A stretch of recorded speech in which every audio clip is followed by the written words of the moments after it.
está no ar. O mais tradicional podcast sobre corridas do Brasil. Os comentários e o debate sobre automobilismo de um jeito que você só ouve aqui. A partir de agora, Bárbara Franzin, Thiago Raposo, Diogo Gomes, Thiago Rosa e Fábio Campos apresentam Café com Velocidade. Café com Velocidade. A dose certa na análise do esporte a motor.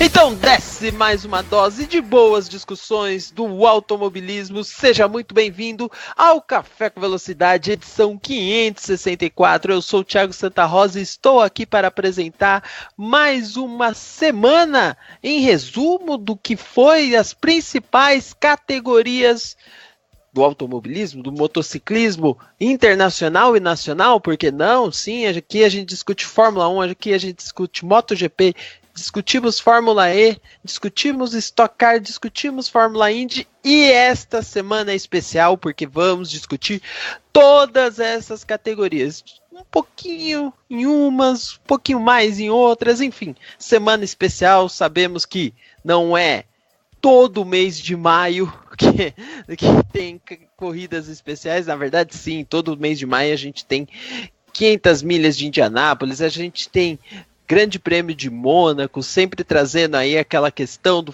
último final de semana do mês que tem corridas tradicionalíssimas, os fãs se alvoroçando com muita repercussão pelo mundo, e estamos aqui também reunidos para repercutir um pouco daquilo que irá acontecer e que já aconteceu também, porque tivemos MotoGP em Le Mans, tivemos Fórmula E em Berlim. Engraçado que em Berlim eu só não vi os personagens da Marvel brigando. Quem pegou a referência depois adiciona eu no Twitter, @ThiagoRSR. E Stock Car em Santa Cruz do Sul. Claro, para falar de tudo isso, vamos chamar os meus, os seus, os nossos membros do Café com Velocidade. E ela, sim, ela, depois de um tempo, está de volta ao programa. Então, seja muito bem-vinda, Bárbara Franzin, ao Café com Velocidade. Bom dia, boa tarde, boa noite para você. Obrigado, Rosa.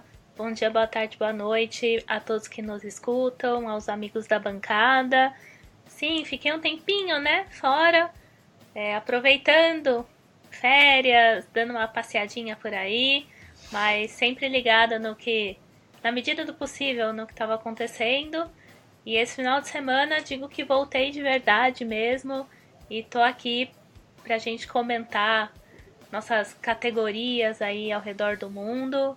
E claro, né, não posso deixar de falar de Indy, né, porque estamos nas vésperas das 500 milhas e eu ainda queria dar um jeito de assistir essa corrida. Eu tô topando um avião até sexta-feira, gente, então vai que alguma alma caridosa escuta esse programa e quer me levar. Então já vou deixar esse apelo logo na abertura, né? Vai que cola. Pois é, vai que cola. Então, se você quer uma passagem aérea para Indianápolis, quem sabe o nosso agente de turismo principal do programa, Fábio Campos, consiga isso. Seja bem-vindo, Fábio Campos. Aí, fala o que você achou deste final de semana de corridas, um breve resumo entre Fórmula E, MotoGP, Stock Car. Bem-vindo ao Café com Velocidade, edição 564, diretamente de Belo Horizonte, uma temperatura que eu acredito agradável enquanto gravamos essa edição. Seja bem-vindo, Fábio Campos. Olá para você, Rosa, olá para os nossos ouvintes, um olá especial para Bárbara Franzin, que falou que estava por aí, o por aí dela é sempre interessante explicar, né? Portugal, a Espanha, a Madrid, a Barcelona antes da corrida. Não foi durante a corrida, mas antes da corrida. Esse é o por aí dela, é esse, gente, para vocês terem uma noção. Mas enfim, estávamos aqui aguardando o retorno. E aí ela, que bom que ela vai falar muito da Indy, porque o final de semana, você me perguntou, e o final de semana, por mais que a gente tenha tido uma MotoGP que causou um frisson do sábado para o domingo, principalmente, uma Fórmula E que viu também, o público na arquibancada teve também, assim como na França, né, motivos de sobra para bater palmas.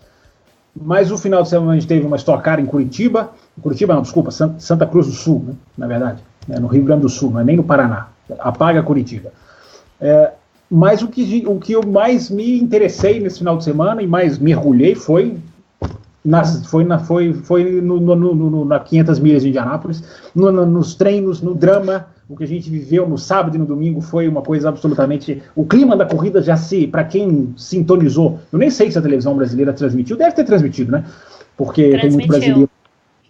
Tem muito brasileiro lá, mas, enfim, foram horas e horas, devo já ter totalizado aqui umas 5, 6 horas só de transmissão ligado direto e vendo aquelas tentativas, enfim, tudo que aconteceu, que nós não vamos nem entrar em detalhes agora, mas certamente durante o programa. Eu só acho que é interessante marcar nessa edição que a gente, até porque a gente vai ter um áudio do Lucas Herrera, né, eu estou me lembrando de uma frase dele, o nosso quadro de apoiadores vai ter um áudio dele falando sobre Fórmula 1, mas eu estou me lembrando de uma frase que ele mandou para a gente aqui no e-mail, quando ele foi para a Stock Car, que ele se impressionou com como ver uma corrida de perto é diferente. Então acho que a marca desse programa, interessante passar para o nosso ouvinte, que uma coisa que a gente não percebe pela televisão, mas ou não percebe tanto, né? Mas a gente vê um americano fazer a pole para as 500 milhas de Indianápolis, a gente viu um francês fazer a pole na MotoGP em casa, e a gente viu um alemão ganhar a Fórmula E na Alemanha. Então, coincidências ou não, é importante que esses momentos aconteçam, cada um tem a sua especificidade, mas o automobilismo ele se reforça num país quando esse tipo de coisa acontece. Então foi um final de semana com esse lado que às vezes a gente sintonizando, mudando de canal, vendo tanta corrida, tanta categoria ao mesmo tempo quase, a gente às vezes deixa passar desapercebido. Mas o detalhe do final de semana muito interessante foi de que a gente teve o automobilismo passando para a arquibancada uma mensagem que é sempre muito legal. É claro, nós vamos entrar no detalhe desses momentos que Fábio Campos mencionou tão bem durante o programa, né, ao longo das discussões de todas as respectivas categorias, mas eu também quero já dar um bom dia, boa tarde, boa noite para o Diogo Gomes, para ele fazer vamos dizer, o exercício inverso de Fábio Campos. Enquanto o Campos, eu pedi para ele falar um pouco das categorias que aconteceram, para Diogo Gomes falar um pouco o que vai vir na Fórmula 1 depois do Grande Prêmio da Espanha, indo para o GP de Mônaco, sabendo que a gente já recebeu alguns e-mails referentes a essa nova fase da categoria, estreia de novos pneus, numa pista que todo mundo reconhece que tem poucas ultrapassagens e, claro, Fórmula Indy é essa um pouquinho mais simples, entre aspas, de fazer um prognóstico, porque a gente já viu, como todos os anos vê, o que acontece no mês de maio. Então seja muito bem-vindo, Diogo Gomes. Fala aí, o que você espera dessas próximas corridas, que também nós vamos acabar tratando uma coisa ou outra aqui no Café com Velocidade. Bom dia, boa tarde, boa noite. Olá, Rosa. Sempre um prazer falar com você, com todos os membros da bancada, é claro, o Babi de volta aí conosco, finalmente. Olha, é claro que Mônaco tem toda essa peculiaridade, né, que a gente sempre fala e que a gente sempre repete, a estreia de novos pneus, a maneira como a temporada vem acontecendo até aqui, tudo isso coloca uma mistura a mais, um tempero a mais ali. Mas muito... Por que você não falou um que a mais agora? Pode ser um que a mais também, já que você gostou, já que você pegou para você a frase. Um que a mais, claro. Mas a minha dúvida mesmo fica para a classificação, né? A maneira como a Ferrari mostrou-se forte na classificação nesse início de ano. E quando eu começava a montar na minha cabeça que, ok, a Ferrari é mais forte na classificação, e aí vem a Mercedes naquela situação bem específica na Espanha e dá um tapa na cara de todo mundo e se coloca muito à frente na classificação. Eu estou citando tanto classificação porque a gente está falando de Mônaco, né? Então a gente não tá falando, não considera ultrapassagens numa pista como aquela, ainda mais com esses carros incrivelmente largos, incrivelmente aerodinâmicos. Então a maneira como essa briga de forças ali entre Ferrari e Mercedes vai funcionar na classificação vai ser algo que acho que chama muita atenção, e principalmente com a inserção, né? Um dos primeiros usos do hipermacio. Isso é uma surpresa, uma grande surpresa para o final de semana da Fórmula 1 lá em Mônaco. Muito bem, então temos aí um pouquinho de tudo, né? A volta de Bárbara Franzin, o que aconteceu nesse último final de semana, o que acontecerá no próximo, e tudo isso a partir de agora na edição 564. Edição 564, como todas as outras edições, só são possíveis de serem gravadas graças a você, meu caro ouvinte, você que nos apoia através do programa de apoiadores. Não sabe como funciona o programa de apoiadores? Então entra lá no apoia.se/Café com Velocidade. E lá mostra tudo, inclusive como que você pode apoiar e o que o Café com Velocidade faz com esse apoio que você nos dá. Pode ser no valor de R$1 ou de R$1.000, o que você escolher. E claro, este apoio é o que mantém o programa todas as noites, na verdade, todas as semanas do ano, né? Nós normalmente gravamos às segundas-feiras à noite, de vez em quando sai um pouco mais tarde, não é, Fábio Campos? Semana anterior saiu quase já no final de semana por conta de agendas. Essa semana a gente conseguindo gravar uma parte na segunda. Eu estou sempre disponível na segunda noite, tá? Deixa registrado isso, tá? Eu estou sempre nessa mesma cadeira aqui. Né? Com certeza você está. Às vezes não todo mundo, né, ao mesmo tempo, mas com certeza você está. Não, mas brincadeiras à parte, a gente tenta disponibilizar sempre na terça-feira o programa principal, a maioria dos blocos, e semana passada não teve como, então até cabe essa justificativa. Essa semana nós estamos gravando na segunda, provavelmente entre terça e quarta-feira o programa estará disponível, vocês que estão ouvindo poderão saber, e até claro, com essa frase que eu falei, podem nos cobrar no futuro, caso demore. Cadê o Café com Velocidade? Estou a fim de ouvir vocês. Aliás, muita gente essa semana falou isso nos bastidores. Então vamos começar. A gente vai falar logo de início no programa um bloco especial sobre Fórmula 1, sobre Indy, misturando um pouco do que vem por aí, além de trazer, como já disse Fábio Campos, comentários da voz do ouvinte.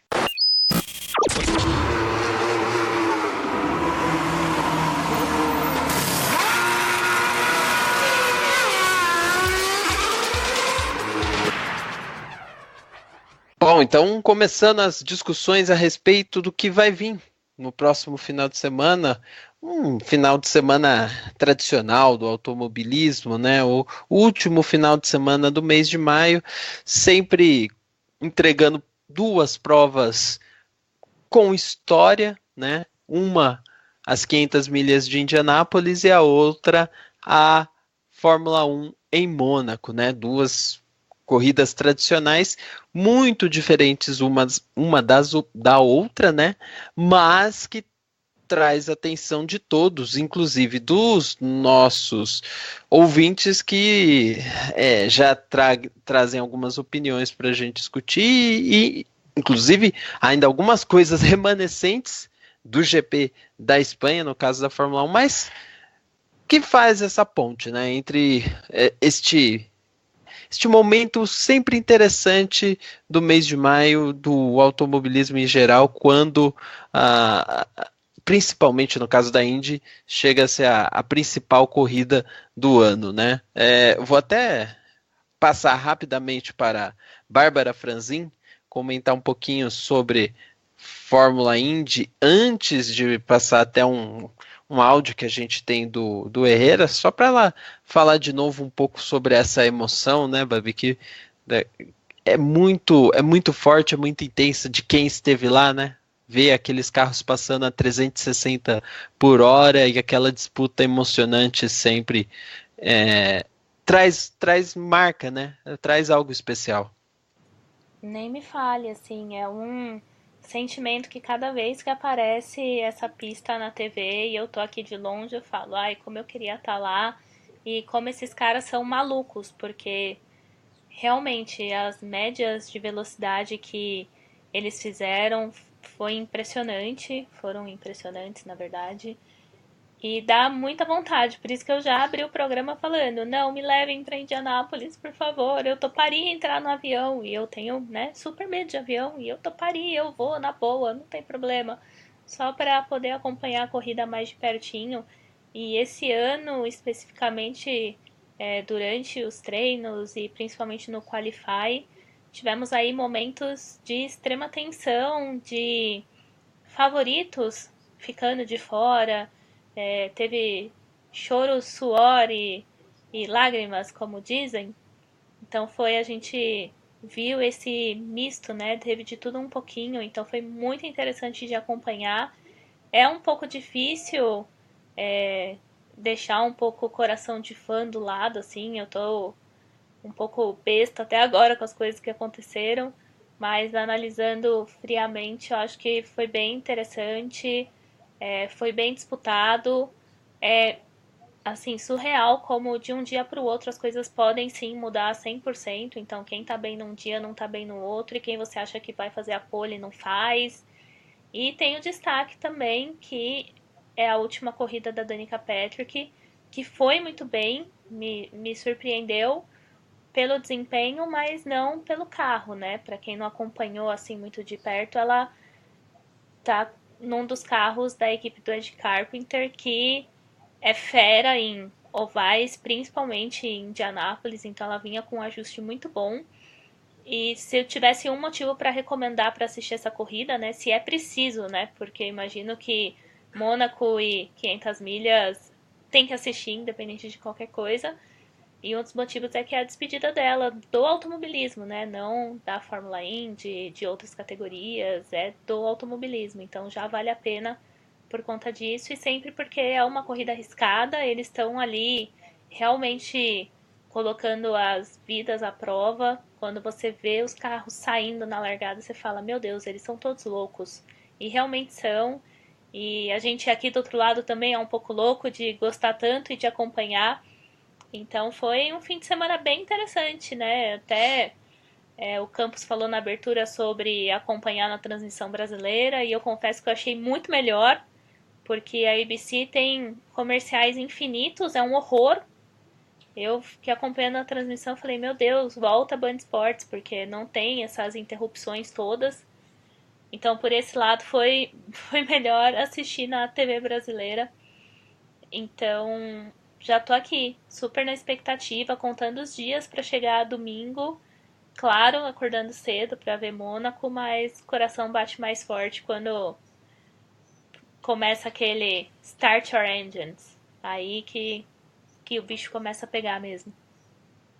Mas nós vamos voltar a falar aí da Fórmula Indy. Eu só dei essa introdução só para o pessoal ter um gostinho, já que a gente vai fazer um bloco combinado do que vai acontecer no próximo final de semana.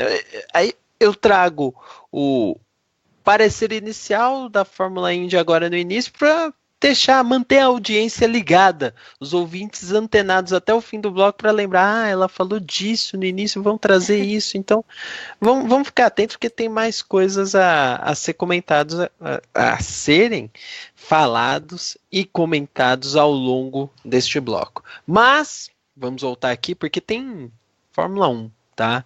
E vamos iniciar, eu vou colocar um áudio aqui agora do Lucas Herrera, né? Ele fez um comentário do grupo de apoiadores, é a voz do ouvinte. Como que funciona? Você que é apoiador, eu falei lá no início do programa, não sabe como? apoia.se/Café com Velocidade. Pode mandar um áudio sobre um assunto específico, qualquer assunto que esteja ligado ao programa, e mandar um questionamento, enfim, uma opinião, para ser ouvido por todos, tá? Então, essa semana, só o Herrera mandou. Ele quis fazer uma consideração sobre um programa passado e mandou esse áudio, que a gente vai reproduzir uma parte, diretamente para o Thiago Raposo. Então, roda essa parte aí para o Raposo. Boa noite a todos. Aqui é o Lucas Herrera. Eu estou mandando esse áudio para fazer uma consideração sobre o programa anterior.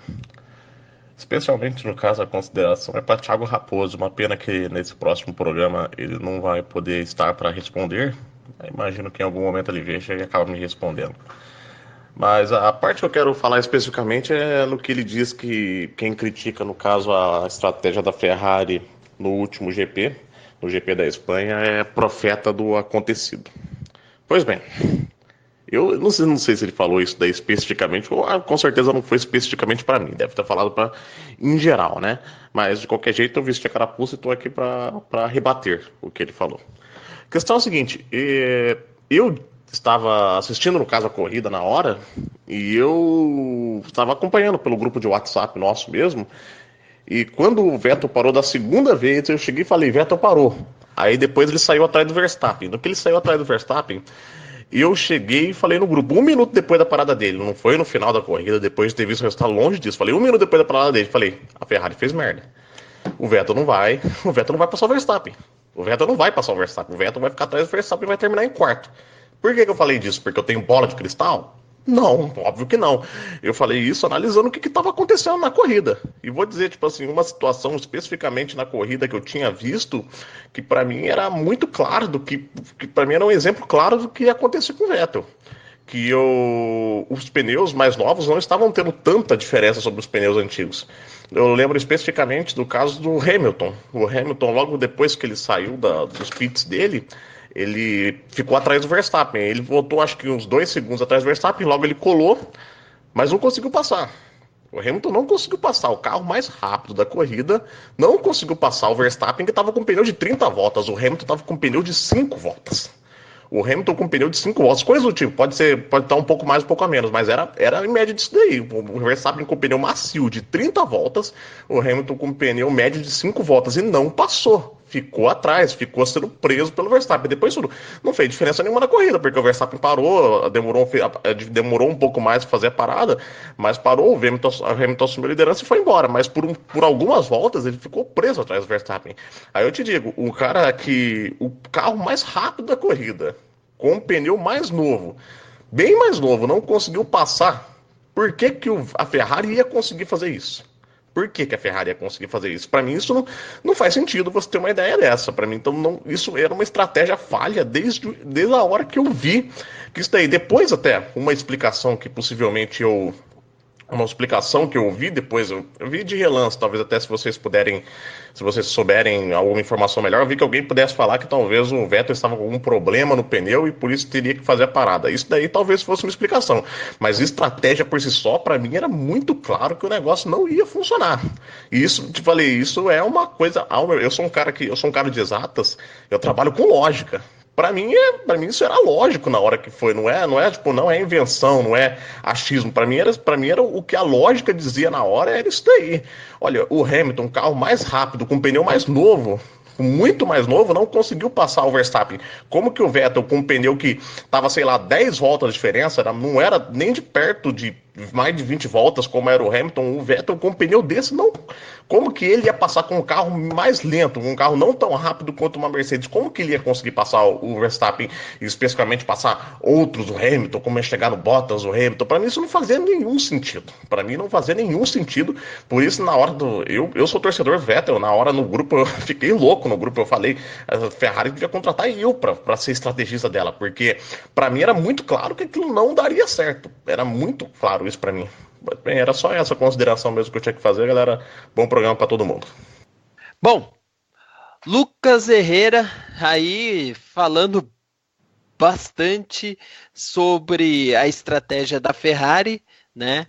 O comentário do Thiago Raposo. Pena que o Raposo tá de fora dessa edição, né, Diogo Gomes, até para poder responder, porque ele realmente falou a questão do profeta do acontecido, e o Herrera, como ele disse, vestiu a carapuça e falou, né, peraí, tem fundamento para ter criticado a Ferrari naquele momento, né?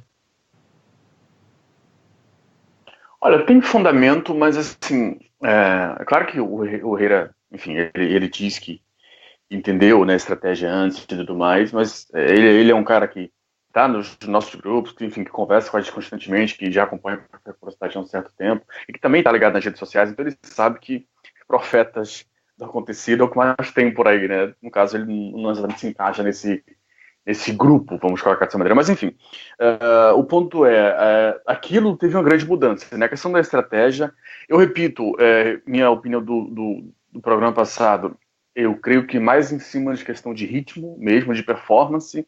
A Ferrari não tinha como segurar ali, talvez o pneu mais macio, mas aí tinha toda a questão do medo, pelo desgaste. Então, a maneira como tudo aquilo ali funcionou ficou um pouco complicado, né? Eu também, ele cita no áudio dele, eu também ouvi sobre uma dúvida com relação a um problema no pneu ou algo do gênero.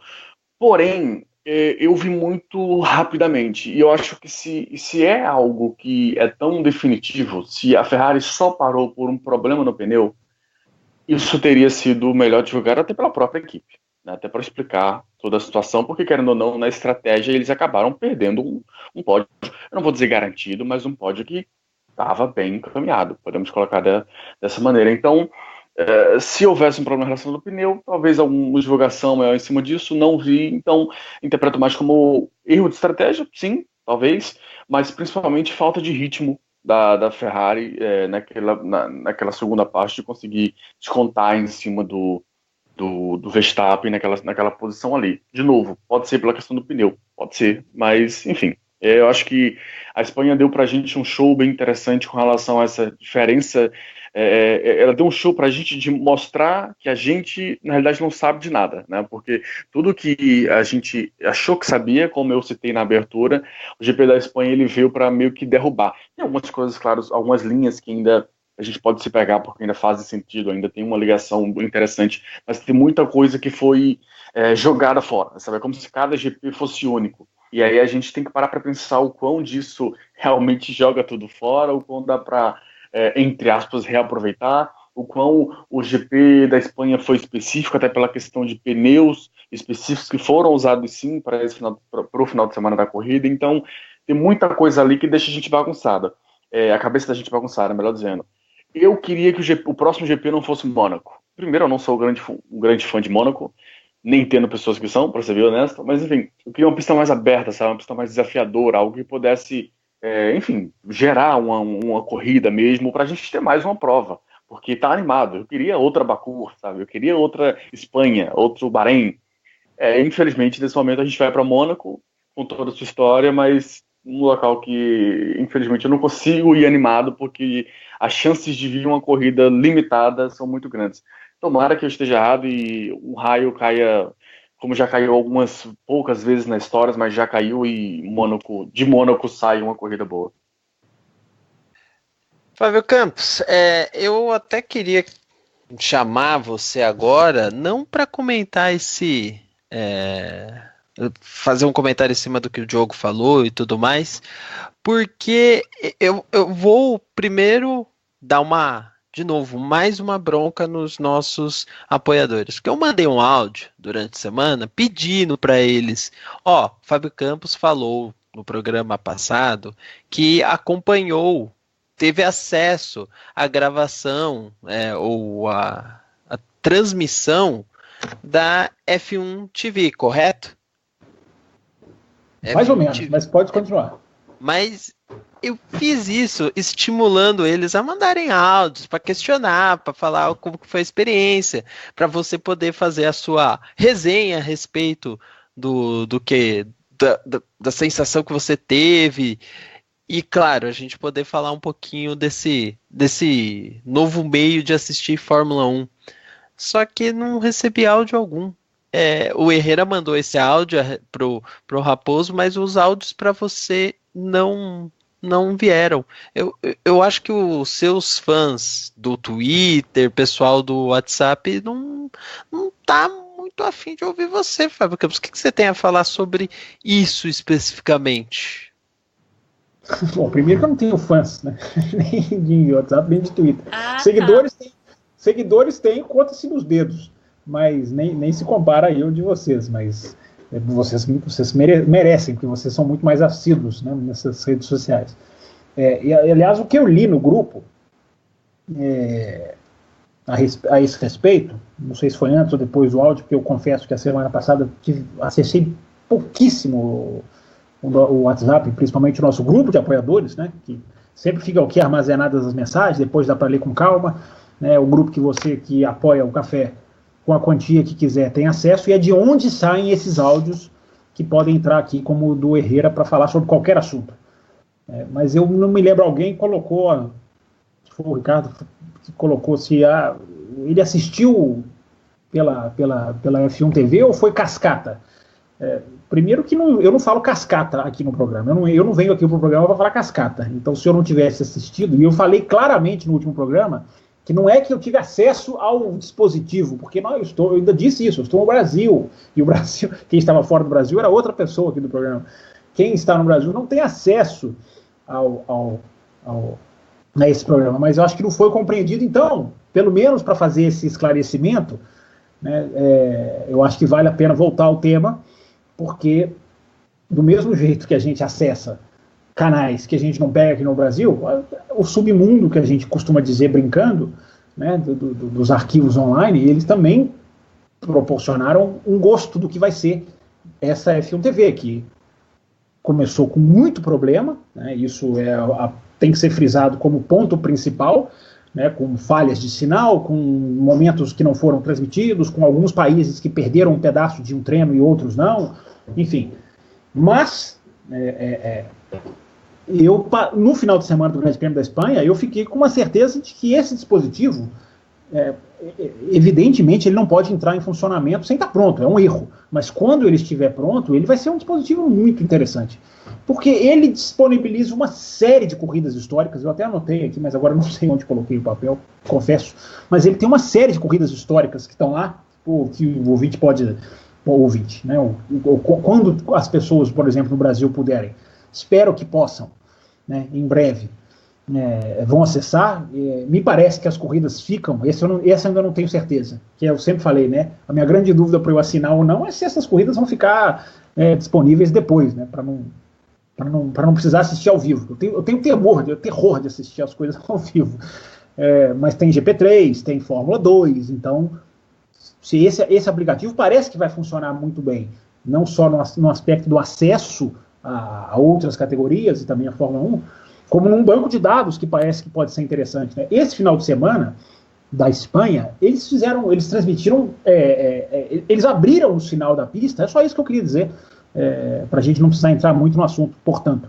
Mas eles abriram o acesso ao sinal internacional da pista horas antes da corrida e ficaram transmitindo um safety car andando, eles fazendo testes médicos, que é uma coisa que, se você for pensar, é muito boba, mas quem é fã assiste. Quem abre ali e tá acontecendo, pô, você imagina abrir um aplicativo 5 horas antes da corrida e já está transmitindo imagens ao vivo, mesmo que não esteja acontecendo nada, tem muita gente que vai, peraí, eu vou assistir, vou ficar ligado aqui, ver pista parada, tem público para isso, né? E é claro, eu repito, isso foi em caráter de teste, até testes dele mesmo, não estou querendo dizer que isso vai ser que eles vão fazer isso, né? Mas, por exemplo, podem fazer transmissão dos testes, né, de pré-temporada, que é eu até coloquei no Twitter, né, impressionante como os testes de pré-temporada são completamente opostos a esses testes que a Fórmula 1 fez depois do Grande Prêmio da Espanha, né, porque esses depois do Grande Prêmio da Espanha, ninguém tem o menor interesse, claro, fica ligado para saber ali os tempos, um ou outro piloto, quem é mais fanático,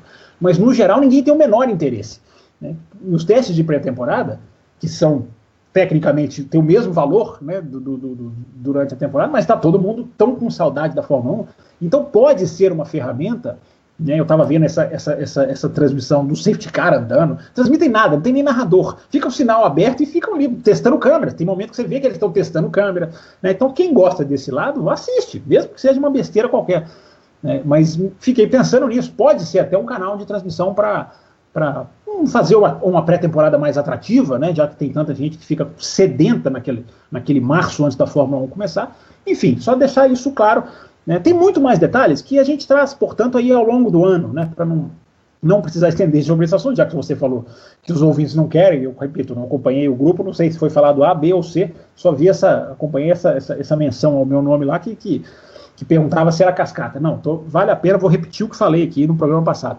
O aplicativo não tem acesso ao Brasil, não tem como tapear, né? Não tem como dar um jeitinho, pelo menos eu não sei, talvez algum hacker mais experiente saiba, né? Mas a gente tem acesso sim ao conteúdo, né? Deu para ver, por exemplo, me lembrei do Diogo Gomes, como que é a sequência de narração, você tem lá 5 canais de áudio,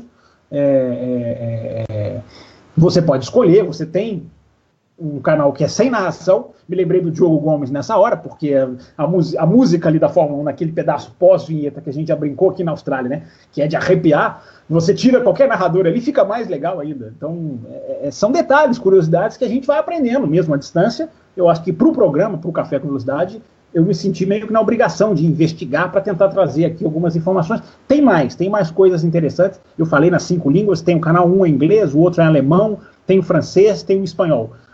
E o 5º canal é o canal é o som natural, como eles chamam, né, sem nenhum narrador. Então, a gente vai contando ao longo do período, até porque vão avançando, vão surgindo novas coisas, a gente vai contando mais um pouco como funciona esse sistema. Só gostaria de encerrar dizendo o seguinte: espero que a Fórmula 1, a FOM, né, esteja pressionando quem proíbe esse tipo de funcionamento a fazer alguma coisa. Né? Por exemplo, aqui a gente sabe muito bem, né, a televisão, qual é, que não abriu espaço para esse tipo de coisa.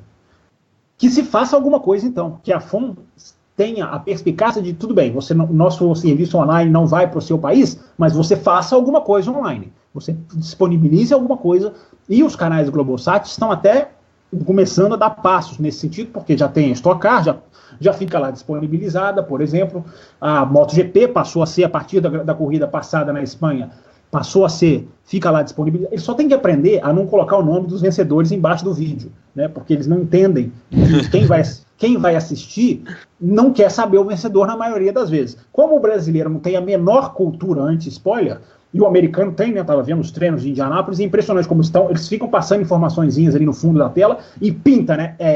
Result Alert, com todo o tamanho, para a pessoa já não olhar, e está passando resultado de outros esportes. Então, eles têm uma cultura de preservar quem quer assistir depois, que no Brasil não existe. Então, os canais Globosat podiam ter um pouquinho dessa perspicácia de, legal colocar o vídeo, mas se você colocar o vídeo com o nome do vencedor embaixo do vídeo, você está dando um tirinho no pé. Mas eles não têm a menor noção do que é corrida, eles estão fazendo uma coisa que não é expertise deles. Espero que a FOM fique ligada nisso, para que o telespectador que não tem esse acesso online, nos países, respeite por questões de contratos, são vários detalhes que impedem esse tipo de coisa, mas que eles tenham alguma coisa, que eles tenham, que TVs como a Globo não cruzem os braços, no sentido de apenas proibir e não ter nenhuma outra alternativa.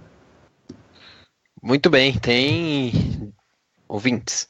Tem muita coisa ainda que vocês podem perguntar para o Fábio Campos. De novo, ele teve acesso à transmissão, não teve acesso ao aplicativo. Acesso ao conteúdo, exatamente. Ao que não conteúdo. É exatamente acesso ao aplicativo, né? Isso. Vai ficar claro. Então façam, ele está esperando vocês perguntarem. Você viu que no meio da resposta dele teve comentário, mandem alguma coisa. Estou aqui esperando. Ele quis dizer isso. Fala aí, Campos. O que é interessante? Eles não vão mandar nada, eles não querem saber desse tipo de detalhe, mas eu vou contar um que aqui é pessoal, né? Eu já comentei aqui, a Bárbara há de se lembrar disso, tenho certeza que a gente falou sobre isso no começo desse ano, de que eles têm os intervalos, a TV inglesa faz os intervalos nas sextas-feiras, né? E eles, esse ano, aumentaram o número de intervalos, passaram a fazer 4 intervalos em cada uma das sessões de sexta-feira. Eles não têm intervalo na corrida, estou dizendo a transmissão original, tá, gente? Por exemplo, a Sky faz o canal 4, faz embora o canal 4 esse ano esteja com uma restrição, eles transmitem poucas corridas ao vivo, né? Quando eles transmitem VT, depois aí eu não acompanho, não posso afirmar. Mas eles adicionam um intervalo. Então, o que passou a acontecer agora com o Grande Prêmio da Espanha?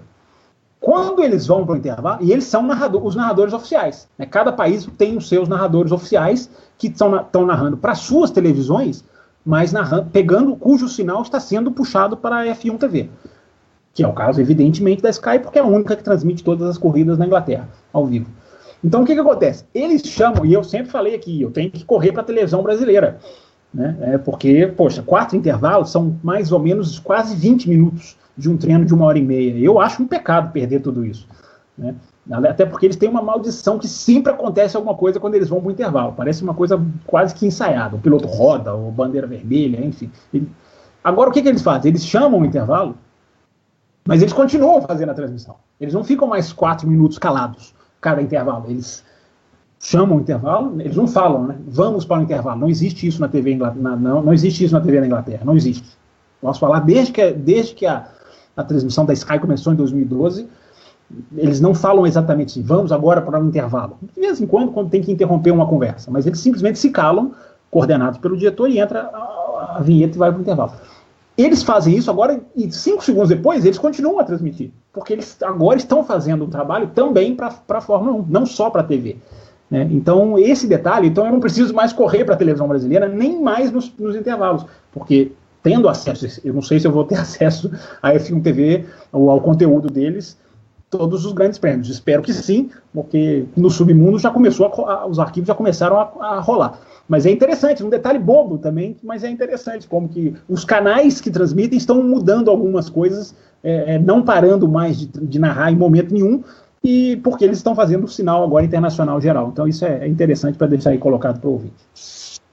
Tá aí o balanço completo de Fábio Campos sobre esse tema transmissões internacionais, e claro, com assunto em torno de F1 TV, né, mas sempre ele aí, o nosso especialista. O Diogo Gomes também gosta bastante, mas Fábio Campos, até por sua idade, né, Diogo Gomes, ele tá muito mais, ele tem um maior conhecimento de causa. Não se esqueça que a titular desse programa, dona Bárbara Franzin, me colocou a pecha de correspondente de transmissões internacionais.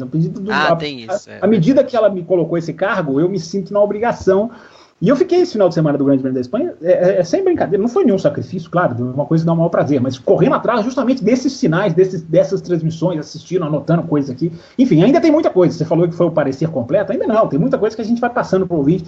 Enfim, depois do Grande Prêmio de Mônaco, a gente vai trazendo um assunto ao longo aí dos próximos cafés para ir contando para o ouvinte como que é esse sistema, né? Porque tem muita gente interessada, muita gente querendo acessar, enfim. Quando a gente puder acessar no Brasil, acho que me parece que vai ser uma opção muito válida e que vai valer a pena.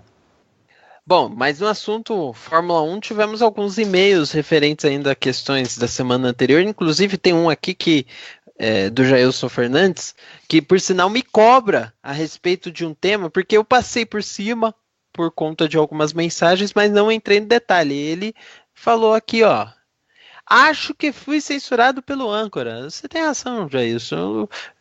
Eu cortei o assunto, não falei o seu e-mail como todo. Então, tá aí. Vamos passar agora o seu comentário. Eu gostaria de fazer uma consideração com relação ao programa passado sobre Fórmula 1, GP da Espanha. No e-mail enviado, comentei, até de certa forma injuriada, sobre o Virtual Safety Car. E não só você, teve mais gente que comentou a respeito do Virtual Safety Car. E aí por isso que o seu comentário não entrou. Mas ele diz aqui: mas com relação aos comentários sobre os pilotos da Red Bull, minha intenção era de levantar uma questão de como os pilotos estão reagindo ao VSC. Tivemos o lance do toque do Verstappen foi no final do VSC e do Ricardo, que eu dou a princípio também na liberação do sistema. Além disso, tivemos o que o Vettel andou falando, onde deu a entender que o sistema do VSC poderia ser manipulado ou estaria dando vantagens em certas situações. Acho que até esse ponto que foi deixado de falar, comentado, enfim, passamos em cima sobre o caso da Red Bull bastante, mas do Vettel não teve tanto destaque. Enfim, existe algum movimento contrário que esteja ao menos discutindo esse sistema, que se não atrapalha, não ajuda em nada nas provas da Fórmula 1, com o poder de praticamente destruir corridas, como no caso da F2 na Espanha. Vai, Fábio Campos, você desesperou, você levantou a mão que eu vi, então vai lá, comenta. Não, primeiro, duas coisas, né? Primeiro que o Jailson faz, assim como o Herrera já fez no áudio, né? Eles mandam e-mails, mensagens para retificar coisas que às vezes a gente não entendeu bem, ou não explicou bem, ou que eles se sentiram no direito de rebater. Isso é ótimo. As duas primeiras mensagens do programa me deixam muito feliz, porque não só os ouvintes interagem com a gente, como rebatem, e questionam, e retornam, e isso é legal. Parabéns ao Jailson e ao Herrera, que justamente quando verem alguma coisa que achem que precisem ser reforçada, ou retificada, ou corrigida, ou melhor explicada, ótimo que vocês tenham feito isso mandando mensagens. E ele toca num ponto aí que eu achei muito legal, porque é uma bandeira que eu levanto aqui sempre em vários assuntos. Não existe, Jailson, nenhum questionamento, é o que me preocupa, né? E aí eu ataco mais a imprensa, nesse sentido, do que o torcedor em si. Né? É muito legal quando vem das arquibancadas, quando vem das redes sociais, que hoje em dia tem esse poder, e a Fórmula 1 está preocupada com isso, né, com redes sociais. Então, qualquer coisa que ganhar uma grande repercussão em redes sociais, pode ter certeza que vai ter, não quer dizer que vai conseguir o objetivo, mas vai ter uma ressonância no pessoal da Liberty. Eles estão atentos a isso, né? Desde que a Fórmula 1 ela fez antes dessa gestão atual, né, ela fez uma pesquisa mundial, né, sobre qualidade do espetáculo, sobre circuitos, sobre passado, sobre transmissões, né, desde aquele momento a Fórmula 1 tem olhado ou ouvido as pessoas, nem sempre tomado as atitudes baseadas nisso. Mas aquela pesquisa mundial que a Fórmula 1 fez, foi uma coisa oficial, foi uma coisa muito legal. Acho que todo mundo aqui participou, não sei, Rosa, Diogo, Bárbara. Eu me lembro que foi, isso faz o quê? Uns 5 anos ou mais, se não me engano. Mas enfim, não sei se vocês lembram dessa pesquisa, mas foi uma pesquisa muito ampla que foi feita mesmo pela Fórmula 1. Não foi um site, foi uma coisa muito legal. E, Jailson, o que me deixa mais frustrado, mas eu acho que reforça mais a importância do que a gente faz aqui no Café, é que não se questiona o safety car virtual. Não vejo ninguém questioná-lo, não vejo ninguém sugerir melhorias, não vejo ninguém apontar o dedo para a questão que eu acho a mais plena de todas, que é o quanto de boas corridas são jogadas fora por causa disso. A gente falou aqui, eu falei no Grande Prêmio do Azerbaijão, no Grande Prêmio da Espanha, voltei ao assunto, é até repetitivo, mas voltei ao assunto sobre o outro ângulo, né, de falar, tá vendo, o Ocon encostou, a gente falou sobre isso semana passada, né, não só eu, tá vendo, o Ocon encostou o carro ali, enfim, se tinha que interromper a corrida, por que não juntar o pelotão? Eu não vejo, se algum ouvinte tiver, por favor, me mande o link, eu não vejo nenhuma voz na imprensa questionar isso. Aceitam o safety car virtual de uma maneira como se fosse uma coisa que tem que se aceitar. E ter que aceitar não é papel de jornalista. Jornalista não existe para ter que aceitar nada. Pelo contrário, justamente para questionar, para bater, para pressionar. Volto até sobre isso no bloco lá da Stock Car, quando formos falar da categoria. Mas não tem, já. O que mais me chamou a atenção do seu comentário, eu achei muito interessante você ter colocado, foi isso. O Café com Velocidade, a meu ver, posso estar errado, mas a meu ver é voz única no sentido de tentar abrir os olhos do ouvinte, porque é importante o ouvinte saber, pelo menos julgar, né, ter os elementos para formar a sua opinião, de como a Fórmula 1 não pode se dar o luxo de juntar o pelotão. É uma coisa básica que a gente tem feito aqui, e que o safety car virtual, que é uma das mortes do automobilismo, né, o automobilismo, cada vez que um piloto morre, ele morre um pouquinho, né, tudo que aconteceu depois do Senna, como o automobilismo andou 10 casas para trás, depois do que aconteceu com o Senna, e 2 casas muito grandes para trás depois do que aconteceu com o Bianchi, né, que foi essa questão do Halo, né, que eu não acho que salvou a vida do piloto da Fórmula 2, não tenho certeza, melhor dizendo, como muita, olha lá, acabou, salvou a vida, todos se calem. Não acho, vendo a dinâmica do acidente, não acho que morreria. As pessoas têm uma tendência, encostou no Halo, nossa, o Halo está sujo, salvou a vida do piloto. Não acho que seria o caso, mas enfim, esse é outro assunto para outra hora. Então o Halo foi um passo da morte do Bianchi, e o safety car virtual também foi uma consequência da morte do Bianchi, né, Diogo? Eu acho que até o Halo, e até menos, viu, com relação à morte do Bianchi. Eu acho que a questão do Virtual Safety Car, ela até pega mais, até pela maneira como ela foi expandida. Mas eu pedi a palavra para falar sobre a corrida da Fórmula 2. Eu não vou entrar em resultados, não precisam se preocupar com spoiler, mas é uma corrida que quem assistiu, eu pelo menos, não vou advogar pelos outros, mas eu pelo menos, eu fiquei muito incomodado com a maneira que uma corrida... Eu não vou dizer que foi uma corrida ruim, mas uma corrida que tinha um potencial para ser uma corrida muito, muito boa, deixou de ser. Uhum. É o momento que a direção de prova, ela corta de uma maneira a corrida que ela poderia ser uma super corrida e deixa de ser uma super corrida. Porque nós tivemos a entrada, se não perco a conta, de 4 Virtual Safety Cars. E poderiam ter sido safety car de verdade, vamos colocar dessa maneira. Fosse um, né? Eu não vi a corrida ainda, mas às vezes um safety car já resolveria, né? Já resolveria. E assim, quando veio o primeiro, eu estranhei, mas falei, ok. E aí vem o segundo, e aí vem o terceiro, e aí você começa a se perguntar, caramba, mas por que exatamente esse ponto incisivo nessa questão? Então, assim, eu acho, repito, não vou entrar em detalhes para não dar spoiler para os ouvintes, mas quem quiser acompanhar, acho que vale acompanhar. Até a corrida foi boa, dá para dar uma olhada geral, mas ela poderia ter sido bem mais interessante se ela não tivesse sido tão interrompida, tão atrapalhada. É o momento que a corrida, quando ela quer aquecer, quando o piloto começa a brigar, aí acontece alguma coisa, e aí vem o Virtual Safety Car, e aí para, e aí vem... Enfim, a corrida ela fica meio modorrenta. Quando ela quer ativar, quando ela quer ir para cima, quando ela quer esquentar, Aí vem um grande balde de água fria e ela simplesmente volta, fica calma de novo, e aí se interferiu em questão de pitstops, que eles têm que fazer obrigatório, enfim, assim, é um dos tipos casos em que essa questão, além de ela ser exagerada, ela atrapalhou o andamento da corrida, de forma negativa. Isso é algo que, poxa, isso pesa demais, isso pesa muito. Fora, né, Diogo, que o Jailson colocou no e-mail dele, que isso pode influenciar a corrida, existe o caso Markelov em Mônaco, né? Como o safety car foi uma coisa tão maluca e mudou, fez um cara de 16º pular para primeiro de uma maneira que eu não consegui entender até hoje, já vi essa corrida 2 vezes e não consegui entender até hoje como que o cara era 16º, se eu não me engano, e pula para primeiro justamente por timing de safety car. E não foi só simplesmente estava perto do box, não foi só isso. Ali aconteceu alguma coisa que eu não consigo entender. Eu ia até vou até te perguntar para você, só para aproveitar o assunto, o que você achou da questão do Halo, né, que foi utilizado lá naquele acidente do Makino, se você concorda que não dá para dizer que salvou a vida, mas só fiz esse parênteses por causa dessa colocação do Jailson também, que é muito interessante, né, de como ele pode ser, inclusive, mal utilizado em pontos de corrida, embora tanto o safety car como o virtual safety car, eles nunca podem ser implementados por direcionamento estratégico, né? Eles têm que ser colocados puramente por timing de segurança, mas só para a gente não matar o assunto, o que você achou? Eu falei que não vi a corrida, mas eu vi o acidente. O que você achou do acidente do Makino lá, que o carro do Fukuzumi ou do Gunter? Que o carro da Arden, né?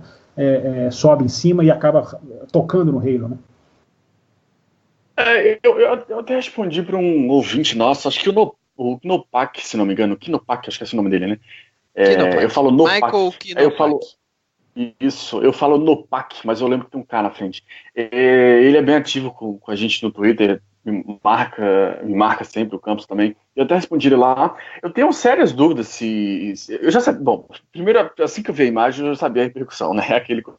Aquela coisa bem telegrafada. Mas assim, eu tenho sérias dúvidas de que o Halo foi essencial, de que se não fosse o Halo ali, a gente estaria hoje aqui falando da morte do piloto. E teve jornalista acho que não seria esse caso. Teve jornalista brasileiro que cravou, né?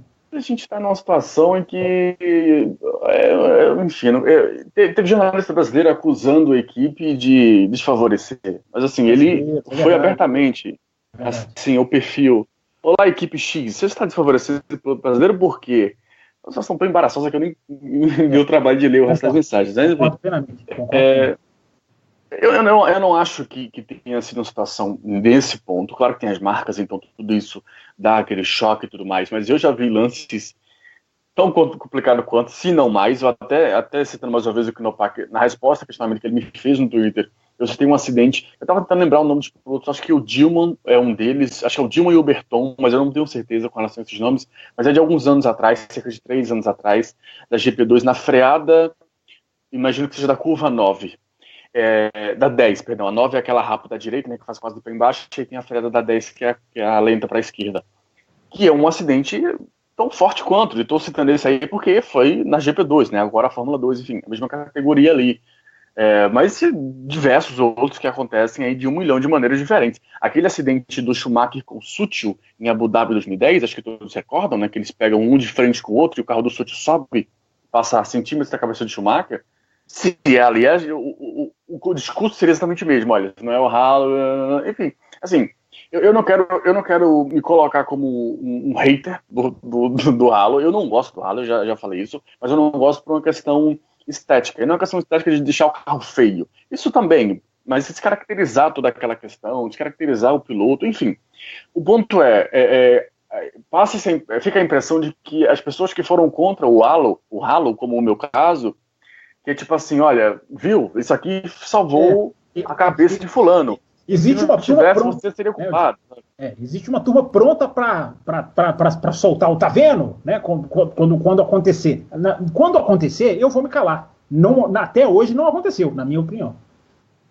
Não, quando acontecer, cara, que bom, porque ele tá, já que ele tá ali estragando a visão, já que o trabalho negativo dele já está sendo feito e bem feito, então que bom que ele sirva e que ele, poxa, que ninguém mais tem um tipo de sofrimento nesse sentido. Eu tenho dúvidas se realmente é totalmente eficiente, como dizem, mas aí talvez seja teimosia minha. Eu quero trazer Bárbara Franzin para esse debate rápido, inclusive até, Bárbara, pegando o exemplo da Fórmula Indy, que a gente fala, é um quadro conjunto, né?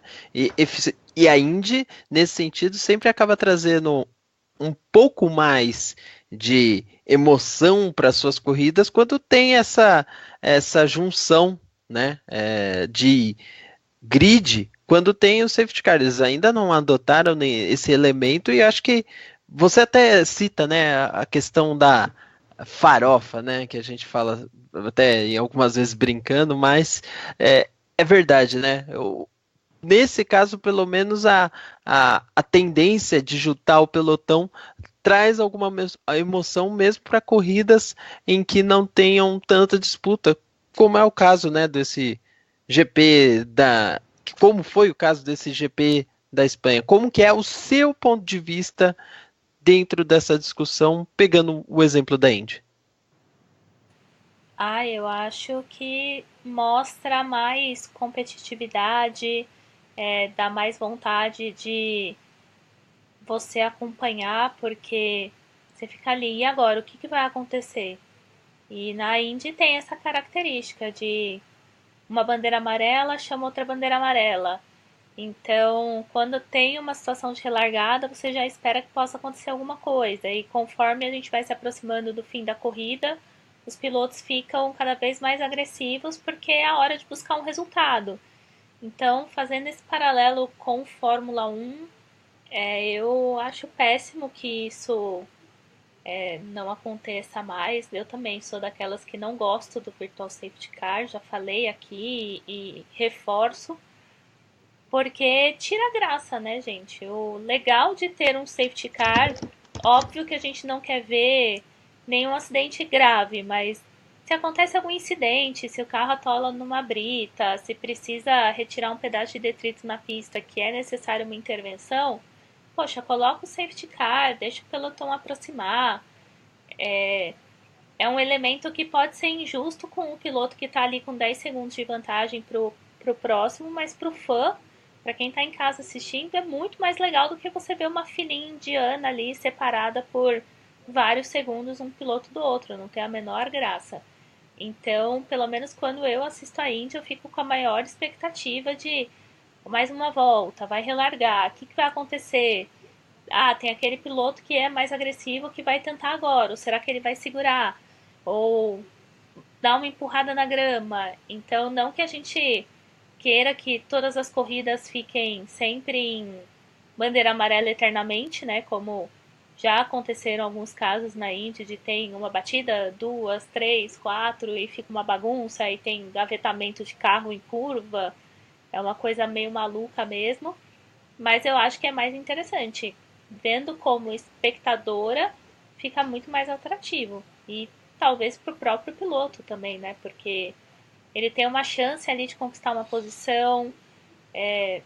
Eu acho que o único que sai prejudicado mesmo nisso é o primeiro colocado, que perde uma certa vantagem, mas eu acho que para todo o resto é super positivo. Fábio Campos. É positivo principalmente para o público, né? Que é a bandeira que eu levanto, que é quem tem que ser mais beneficiado, né? Mais do que piloto A, B ou C. Quem tem que ser beneficiado é o público. E eu acho que isso não é uma característica da Indy, né? Mas é uma característica dos Estados Unidos, né? Do automobilismo americano, que trabalha bandeiras amarelas e evolui até em cima disso, né? Quantos anos a gente que fala de NASCAR, já falou de NASCAR até com mais frequência, mas quantos anos não houve a discussão na NASCAR das tais bandeiras amarelas esquisitas, fantasmas, desnecessárias? Até isso evoluiu a NASCAR, não existe isso. Né? Ou se acontece hoje é raríssimo, são casos isolados, era uma coisa que existia. Então, mesmo trabalhando em cima de bandeiras amarelas, eles evoluem também. Né? A NASCAR acabou com a questão de terminar a corrida em bandeira amarela, que é uma coisa que a Fórmula 1 ainda não aprendeu a fazer. Né? A Fórmula 1 ainda termina corridas em bandeira amarela. Né? Faz aquela ceninha ali de soltar o safety car só para cruzar a linha sem safety car, que é uma coisa que beira o patético. Né? Mas termina a corrida em bandeira amarela. Mas é uma evolução também do automobilismo americano capitaneada pela NASCAR. Agora, quando você foi chamar a Bárbara, tentando jogar a Indy em comparação com a Fórmula 1, achei que você fosse falar do Halo, que nós estávamos falando aqui justamente dessa questão, porque eu achei que você fosse justamente comparar o que a Indy está fazendo. Né? Porque é engraçado que a gente está aqui discutindo Halo, por causa do e-mail do nosso ouvinte, né? Halo, segurança, lembramos aqui do Bianchi, enfim, falamos de várias coisas, Fórmula 2, muito bem colocado também o depoimento do Diogo. Nós estamos falando isso, discutindo toda essa questão, às vésperas, né, de entrar em ação a corrida mais perigosa do mundo, que é uma coisa que está virando quase que politicamente incorreta. Né? Eu fico pensando, e lamento por isso, eu fico pensando se um piloto morre na Indy hoje, na Indy 500, né, como já morreram vários, eu sempre falo aqui no Café, é a pista que mais matou pilotos na história do automobilismo, e até natural, né, por causa do tipo de corrida que lá é desenvolvido. Eu fico pensando o que farão hoje, né, se isso pode acarretar na perda da essência da corrida, porque eu também coloquei isso no Twitter na semana passada, né, 227 quilômetros de média. Eles atingiram mais do que isso na classificação nesse final de semana. Né? O Ed Carpenter chegou a rodar 230, né, que dá 368 km por hora, mais ou menos, aqui uma conta que eu fiz aqui, convertendo, claro, milhas para quilômetros. Gente, 230, 370,149 quilômetros. Enfim, porque o quilômetro ele é 1.609, né, em termos de milha. Uma milha são 1.609 quilômetros, né, então tem essa... Mas é isso aí, enfim, 368, 370, de média. Ou seja, os caras da Indy estão... O que eles estão fazendo aos olhos do mundo de hoje? Eles estão brincando com o perigo, né, no olhar do mundo de hoje. Mas, na verdade, eles não estão. Eles estão simplesmente fazendo a corrida mais famosa do planeta. Que é isso, que é perigosa na essência. A gente viu, eu fiquei chocado com o depoimento do Bourdais, quando ele desceu do carro, Sebastian Bourdais, ele estava lá entre os 9, né, aqueles que disputaram a pole, e ele saiu do carro e falou, olha, eu tive um momento que eu tirei o pé, eu assustei, o carro ensaiou rodar, e eu tirei o pé. Né? Foi na terceira... Lembrando o que aconteceu o ano passado com ele, né? Ele falou, depois do ano passado, eu passei a aprender os sinais que ele usou a seguinte frase, eu passei a não ignorar os sinais que o carro me dá. Então, olha que coisa impressionante, né? O cara tomou uma pancada, olha como isso afeta o desempenho dele no ano seguinte. Né? Ele tá lá, é uma vitória, ele tá lá, é uma história bacana, ele, né, se bobear até ganha a corrida, já pensou se ganhar, que coisa incrível. Mas olha o depoimento de uma pessoa que não conseguiu desempenhar por causa do acidente que teve, por estar abalado psicologicamente por causa do acidente. Então, estou falando tudo isso para dizer 500 milhas de Indianápolis, gente, não é brinquedo. E é bom ainda bem que elas existem. Que bom que no mundo de hoje, em que não pode se correr, por isso que eu estou puxando esse assunto, porque o Halo, para mim, eu não tenho a objeção estética com ele, apesar de achá-lo não agradável, mas a objeção para mim é o espírito dele, que me incomoda. Né? E evidentemente, no dia que ele salvar a vida, no dia que vier um carro na direção da cabeça do outro e ele salvar, eu vou chegar aqui no programa e vou me calar. Algum de vocês usou a expressão hater. Eu não sou hater do Halo. Eu peso, eu acho que a função do jornalismo é pesar prós e contras. E eu acho que hoje ele tem muito mais contras do que prós. No dia que ele salvar uma vida, claramente, e é por isso que eu me oponho a essa parte da imprensa brasileira, né, uma jornalista, para falar a verdade, que foi ouvir, que tá aí, calem-se, quem foi contra o rei, tem uma foto do carro do Makino que o Halo tá bem raspado, assim, bem sujo mesmo, né, mas ele usou a imagem da consequência do acidente ao invés de analisar a dinâmica do acidente. Para mim, a dinâmica do acidente é o carro que sobe em cima do outro, ele tá indo de trás para frente, ele percorre da traseira à dianteira. Não ia matar, na minha opinião. Não posso dizer que com certeza, ninguém pode dizer nada com certeza, mas esse afã das pessoas de justificar, né, e eu vi muita gente se opondo, inclusive também, ao 10º Grande Prêmio da Fórmula 1, que é um assunto que eu tratei bastante semana passada também no Twitter. Não pode ser em Silverstone, porque vai chover. Ou seja, as pessoas estão se acostumando com o risco, com a falta do risco, melhor dizendo. As pessoas estão cada vez mais cedendo a esse pensamento, cedendo no sentido de ceder mesmo, não é sedento, é cedendo a esse pensamento de que é minimizar o risco, e por isso que é bom a gente estar falando sobre isso às vésperas das 500 milhas de Indianápolis, porque não tem ninguém minimizando o risco em Indianápolis, não tem ninguém minimizando o risco em Indianápolis, e a única ressalva para terminar é que a Indy também vai trabalhar a sua proteção de cabeça, né? Proteção da cabeça do piloto, só que ela vai trabalhar de um jeito tão melhor que já existem conversas entre o departamento técnico da Fórmula 1 da FIA com a Indy, para que no futuro o que a Indy está fazendo possa ir para a Fórmula 1. Eu já falei aqui várias vezes, o Halo não é eterno. Eu não estou nessa turma do acostumem-se. Chegou para ficar uma proteção, pode ser que seja eterno, haver alguma proteção, mas se der certo na Indy, há uma chance também, aquele vidro, né, o canopy, né, não sei se é esse Shield. nome, Shield, há uma grande chance dele ser passado. Grande chance, talvez seja exagero, mas há uma chance. Isso há, porque já existem conversas entre um lado do Atlântico e o outro.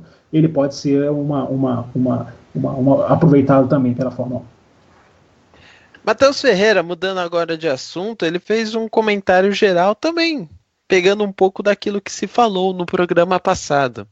E ele traz vários de assuntos tratados sobre GP da Espanha. Eu realmente não coloco culpa no Grosjean sobre o acidente. Ele é piloto, não queria sair da prova e ir na Fórmula 1.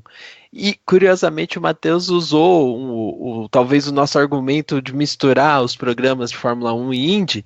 Então ele coloca aqui, ó, diferente da Indy. Se o piloto fica na brita, ele abandona a prova. Já na Indy, o piloto é empurrado de volta para a corrida.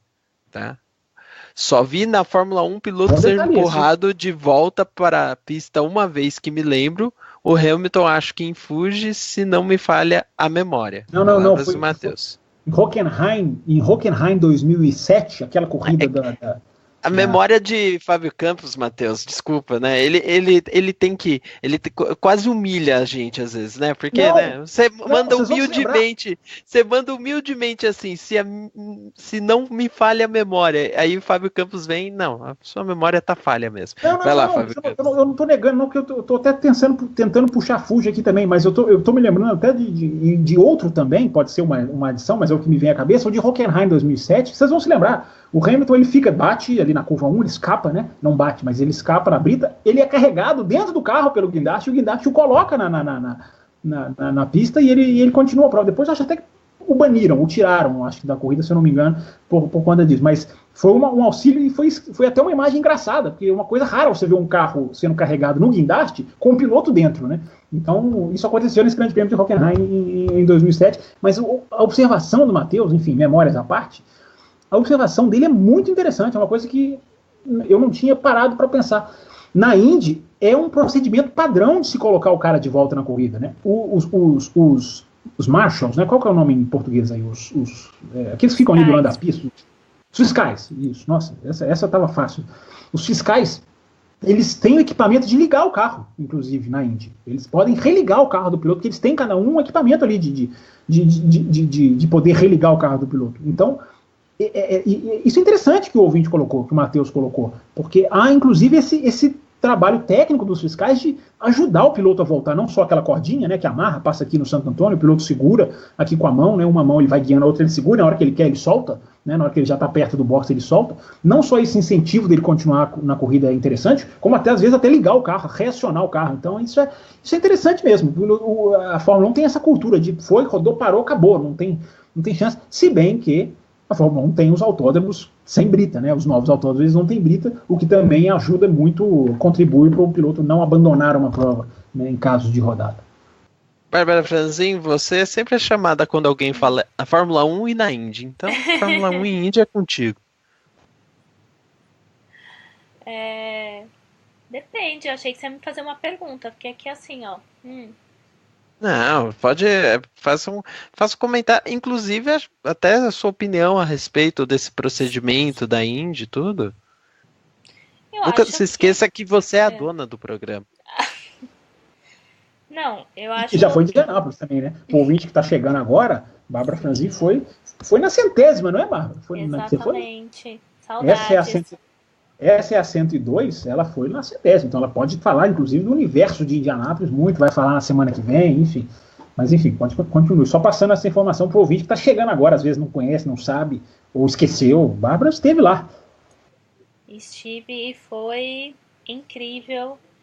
E eu já falei em vários programas como você aprende a respeitar mais os pilotos, né? Até quando você estava comentando do Bourdais, de sentir o carro, de dar uma segurada e tudo mais, porque é insano, assim, não tem como comparar o que você assiste na TV e o que você assiste ao vivo. Fórmula 1, que muita gente que acompanha o Café já conseguiu assistir uma prova no Brasil, ou galera que mora mais no interior ou em outras cidades conseguiu ver uma Stock Car, uma categoria como a Truck, enfim, algum tipo de competição. Eu diria que até o sentimento é um pouco similar, assim, né? A Fórmula 1 tem a sua velocidade, mas como tá ali correndo no misto, não dá a sensação que a Indy dá correndo num oval como Indianápolis, né? Eu não sei como acontece em outras pistas, mas eu imagino que deve ser bem similar. Piscou, passou o pelotão inteiro na sua frente. Bárbara, eu fico, até para você complementar, eu fico pensando, eu fico tentando mentalizar, e eu acho que a gente nunca vai conseguir fazer isso, a não ser quem já foi lá, a velocidade que esses carros devem passar, porque é uma coisa que o ouvinte não tem noção na televisão, com a Fórmula 1. Então eu fico imaginando que não chega a essa velocidade que os carros fazem em Indianápolis, né? Chega no final da reta, eu já tentei, eu quando fui a Monza, eu tentei parar nos finais de reta para tentar justamente pegar ali aquele borrão, né? Fixar o meu olho num ponto para tentar só ver o borrão do carro passando. Né, que Monza é talvez a média de velocidade mais alta da Fórmula 1. Mas eu fico pensando como que isso em Indianápolis deve ser impossível de se transmitir em palavras, para quem nunca foi, para nós meros mortais, né, porque eu fico imaginando como a sensação de o carro ser, é isso que eu falei, né, o borrão, né, a flecha, deve ser uma coisa absolutamente incalculável, né, principalmente para quem fica, como você ficou, muito perto da grade. Né, pelo que eu me lembro de você passar dos vídeos, você estava muito perto da grade ali, né? Então isso deve, porque quando você está mais no alto, é diferente, né? Você não tem exatamente a mesma sensação de velocidade, né? E eu fico imaginando isso, enfim, só para você poder complementar com essa informação. Depois eu quero falar uma outra coisinha também, mas quero que você termine sobre esse tema. A primeira vez que a gente entrou mesmo no autódromo foi na sexta-feira, quando teve Indy Lights, a gente já ficou meio, nossa, é rápido.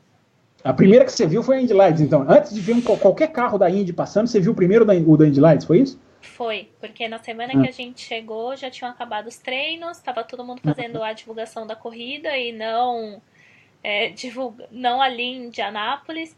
Então, a primeira foi a Indy Lights, e como a gente assistiu...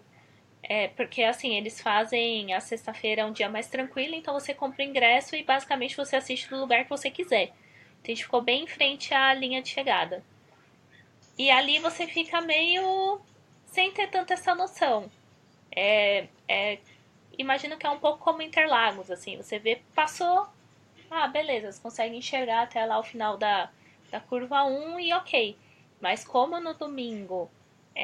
a gente ficou entre a curva 1 e a curva 2, que é quando o bicho pega ali, né? Eles começam a vir, primeira volta ok, depois super acelerados, quando na hora da largada você já fica, meu Deus do céu, vai todo mundo se matar, vai todo mundo bater.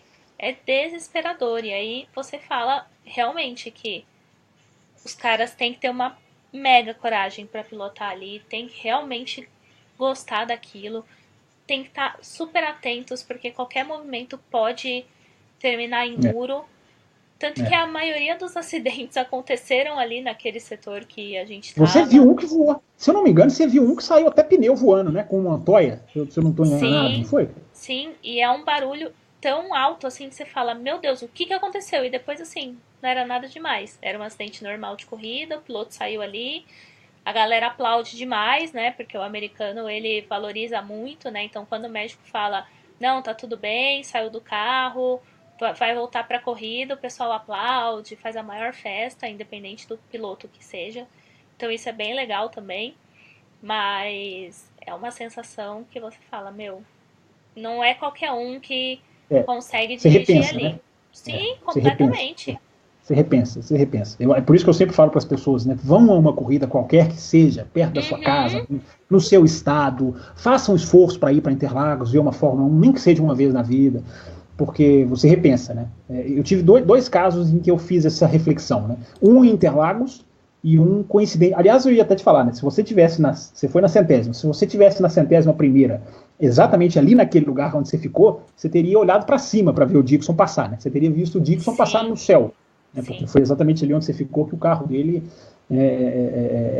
decolou, né? Entre a curva 1 e a 2. Mas rapidamente, né? Eu tô duas vezes que eu tive essa sensação.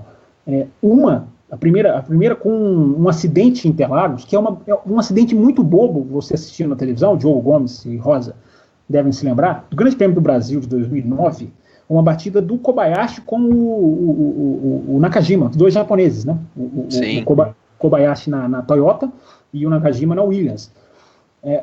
E no final da reta, eles tocam rodas e o carro do Kobayashi sobe e bate no guarda-reio e passa como um míssil. Eu achei que aquele dia ele ia parar lá no centro médico, que é ali do lado. Você foi naquela corrida, Rosa? Não fui. Eu tava assistindo, mas eu lembro bem dessa cena. Eu falei, ele vai. Na hora que bateu, eu achei, ele vai parar no centro médico, que é ali, de novo, do lado. Porque depois eu fui ver na televisão, eu acho que na televisão fica uma coisa tão banal, não é banal, banal não é bem a palavra, tanto que você está contando aí, que também até captou assim, a questão do acidente. Mas na televisão é uma batida quase que normal. O carro bate com roda, sobe, bate no guarda-reio e passa. Mas na arquibancada, ali no final da reta oposta, aquele carro passando desgovernado, e a cabeça dele balançava tanto, é uma imagem que na minha retina, nunca mais vai se apagar. Nunca mais eu vou esquecer essa imagem. E é um acidente, repito, entre os bobos da Fórmula. Eu fico imaginando quem estava no Canadá, por exemplo, e viu aquela coisa do Kubica, né? E ali a pessoa deve até hoje sonhar com um acidente. Quem estava na arquibancada ali naquela batida do Kubica. E a outra vez que eu tive essa sensação, o Bárbara, que é engraçado, né? Olha que coincidências, não estava na pauta nem nada, mas enfim. Em Mônaco, quando eu tive a oportunidade de ir em Mônaco, eu não fui no Grande Prêmio de Mônaco, mas eu fui na pista, faltava 5 dias para a corrida, enfim, e eu dei uma volta a pé na pista pronta, e você falou uma coisa aí que eu me lembrei desse dia na hora. Que você olha e fala, gente, o cara é um idiota. Né? O piloto é, na essência, um idiota. Exatamente, é uma retardado. É tão absurdo você olhar Mônaco ali, e eu fiquei impressionado com a saída do túnel, como que é uma gradezinha que separa o piloto da água. É uma gradezinha boba. Né? Eles já estão até, nem sei se isso vai durar muito tempo, porque eles já estão até estendendo o Mônaco, que falam até em mudar o traçado, antes da entrada do túnel ali. No ano passado já estava fechado, eles devem fazer eles vão adentrar, né, para cima do mar ali, e isso pode afetar a Fórmula 1. Até porque alguns anos atrás, né, Fábio Campos, o Conor Daly quase foi parar lá na água, numa prova da Fórmula 2, não, foi GP3. O ano passado o Verlaine já teve um toque com o Button que terminou de lado ali, né, mas não houve nenhum risco assim maior de romper nenhum tipo de fronteira. Mas no caso dele foi em baixa velocidade, o dele foi depois do túnel, né, e ali do outro lado é água também. Teve um piloto de Fórmula 1 que já caiu na água, eu não vou me lembrar o nome, não é o Lourenço Bandini, morreu na saída do túnel, mas não caiu na água, eu não tenho certeza se foi ele, mas já houve um piloto que caiu na água. E é interessante você ver, quando você tem a chance de dar uma volta a pé em Mônaco, como eu tive, o Fabrício Dutra, se não me engano, também teve, nosso ouvinte, você vê como faltava poucos dias para o Grande Prêmio, você vê toda a equipe de mergulhadores ali. E quando você vê isso na sua frente, a 2 metros de você, é que cai a ficha. E você fala, poxa, olha, realmente existe uma coisa, é sério. A gente vê o marzinho aqui, os barquinhos bonitinhos, né, mas a gente não mentaliza na televisão. Né? Mas quando você vê ali que há mergulhadores ali prontos, que há todo um sistema ali, que há uma possibilidade, ela é muito real quando você está ali em frente e você vê, e você dá a volta em Mônaco, você fala, meu Deus, gente, não existe espaço. E o cara passa ali naqueles S's da piscina muito rápido, muito rápido. O cara sai do túnel muito rápido. E Mônaco não existe, é muito perigoso. É muito perigoso. Que bom que é. Tá? O ouvinte não entender, não achar que nós estamos falando aqui, que sendo contra Indianápolis, sendo contra. Não, faz parte.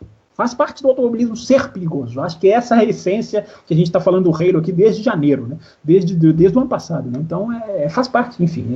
Mas são depoimentos interessantes nesse caso. Não sei se a Bárbara quer completar com o Indianápolis. Sim, na verdade eu quero completar com o que você falou de Mônaco, que foi o Ascari que caiu no mar.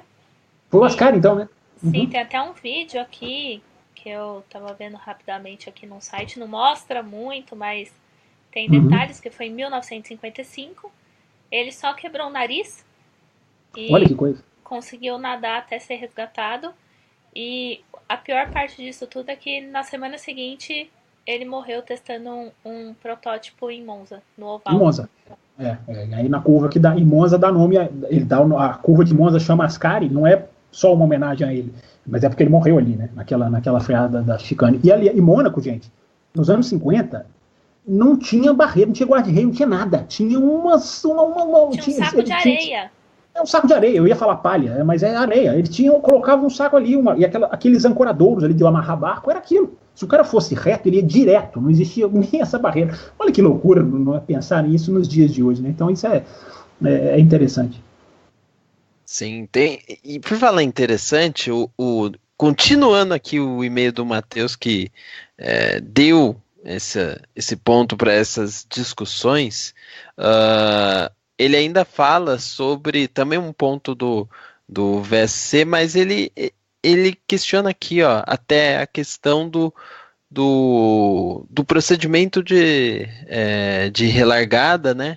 Ele fala assim: vemos quando o safety car entra nos boxes, o líder dita quando vai ser feita a relargada.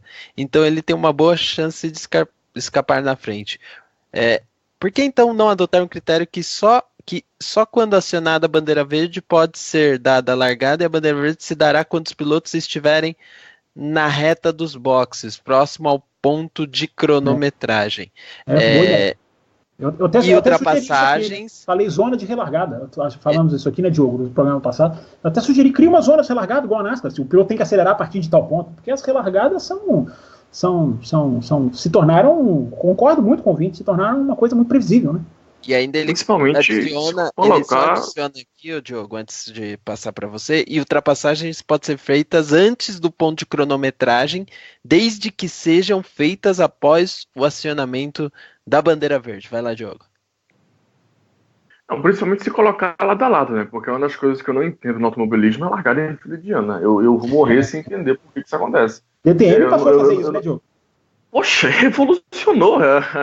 Aumentou em 1.000.000% a qualidade daquilo ali. Eu não entendo porque esse cara. Eu não entendo o momento que alguém sentou, pegou uma caneta e falou: a partir de agora é normal que relargadas aconteçam em fila indiana. Eu não entendi que momento que aconteceu isso. Eu acho que até hoje eu cresci assistindo corrida e eu questionava isso quando era criança. Eu tô com 24 anos e eu ainda fico assistindo assim. Tipo, gente, em fila indiana. Por quê? Quem definiu isso? Quem foi o maluco que definiu isso?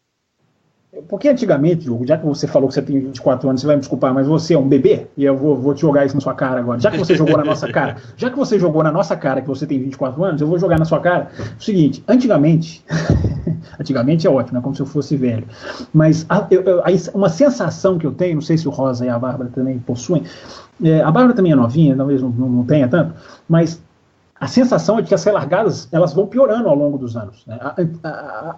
Mais uma vez, antigamente, vou evitar de usar essa palavra, mas nos anos 90, talvez, em várias categorias, eu acho que era mais imprevisível essa questão de um carro sair perto do outro, fazer alguma coisa. Veio se tornando mais, claro, por todos os problemas que envolvem as corridas, as ultrapassagens, tudo isso entra no mesmo barco, foram se tornando muito previsíveis, né? Uma relargada que troca de posições na Fórmula 1, pela liderança, eu só consigo lembrar em 18 anos de duas. De 2000 para cá, eu só consigo lembrar de duas, que é a do Schumacher no Montoya, em Interlagos, também lá diante dos nossos olhos, né? Quem foi nessa corrida, eu me lembro muito bem, a visão do S do Senna lá da reta oposta, era um S do Senna límpido para quem ficava na reta oposta, hoje já não é nem tanto, mas antes era, e uma do Alonso sobre o Button na Austrália em 2006, também numa relargada. Então são duas, se o ouvinte, por favor, lembrar, JF, esses ouvintes mais das antigas, Banniman, se lembrarem, por favor, até mandem para nós, mas duas em 18 anos é muito pouco, né, gente? Pouquíssimo. Pedro Henrique Tameirão, o nosso ouvinte de e-mails curtos, porém diretos. Ele também fala do 563 No bloco da Indy, o Raposo mencionou que equipes médias não conseguem andar lá na frente na Fórmula 1. Só um parênteses aqui, né? A gente fez assim de última hora. Vamos fazer um bloco que mistura a Fórmula 1 com Indy. Os ouvintes misturaram Fórmula 1 com Indy, assim, automaticamente. Acho que a nossa ideia surgiu a partir daí. Mas, com base nessa informação, podemos dizer que o Leclerc é um piloto, entre aspas, o Pedro Henrique coloca assim, fora do normal. Vai, Diogo, você falou um pouquinho, agora fala um pouco mais para ouvir sua voz. Olha, não, porque o que o Leclerc está fazendo, ele faz um bom trabalho, de maneira alguma vou aqui tirar méritos dele, mas o que ele faz não, é um trabalho de coletar pontos que são dados ali para o final. Fábio Campos uma vez usou a expressão migalhas, para usar a expressão, para falar sobre o Ocon com esses pontos. Talvez migalha seja forte, mas assim, numa corrida em que começa acho que agora não sei se foi Baku ou se foi Espanha, mas uma das últimas corridas terminaram 14 ou 15 carros. Uma corrida que termina 14, 15 carros, ele termina em nono, ele tem um mérito de ter sido melhor do que 4 ou 5 outros, mas ele não tem um mérito de... Isso não faz dele um melhor piloto ou um piloto de ponta, apesar de estar usando, ou de estar dentro de uma Sauber, né? Se ele está andando no topo, aí a gente começa a falar. Talvez seja um piloto diferenciado. O histórico dele, eu acompanho desde a Fórmula 3, o histórico dele na base é realmente de um piloto diferenciado.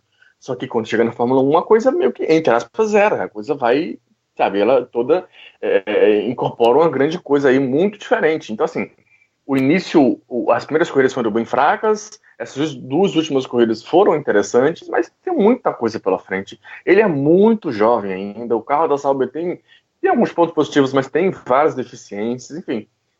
Querer julgar o Leclerc como piloto de ponta agora é muito mais do que cedo, é extremamente precoce.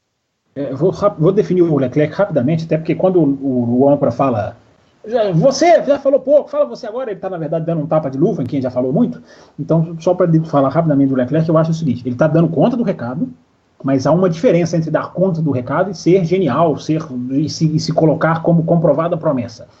Ele está dando conta do recado, mas fazer aquela atuação, aquele brilho, é diferente. Está atuando muito bem, repito, e está dando conta do recado, que muita gente não consegue. O Palmer, por exemplo, é um vira-cabeça, ele não deu conta do recado. O Leclerc, por enquanto, são 5 corridas só, né? Também vamos nos lembrar disso. Ele tem dado conta do recado. E principalmente que ele se destacou em algumas corridas com pontos, coisa que, por exemplo, o Williams tem passado muito longe. E, aliás, por falar nisso, né, Williams, Sauber, Marcelo Cesarino fez uma questão misturando esses dois assuntos e colocando também o hipermacio na discussão. Opa!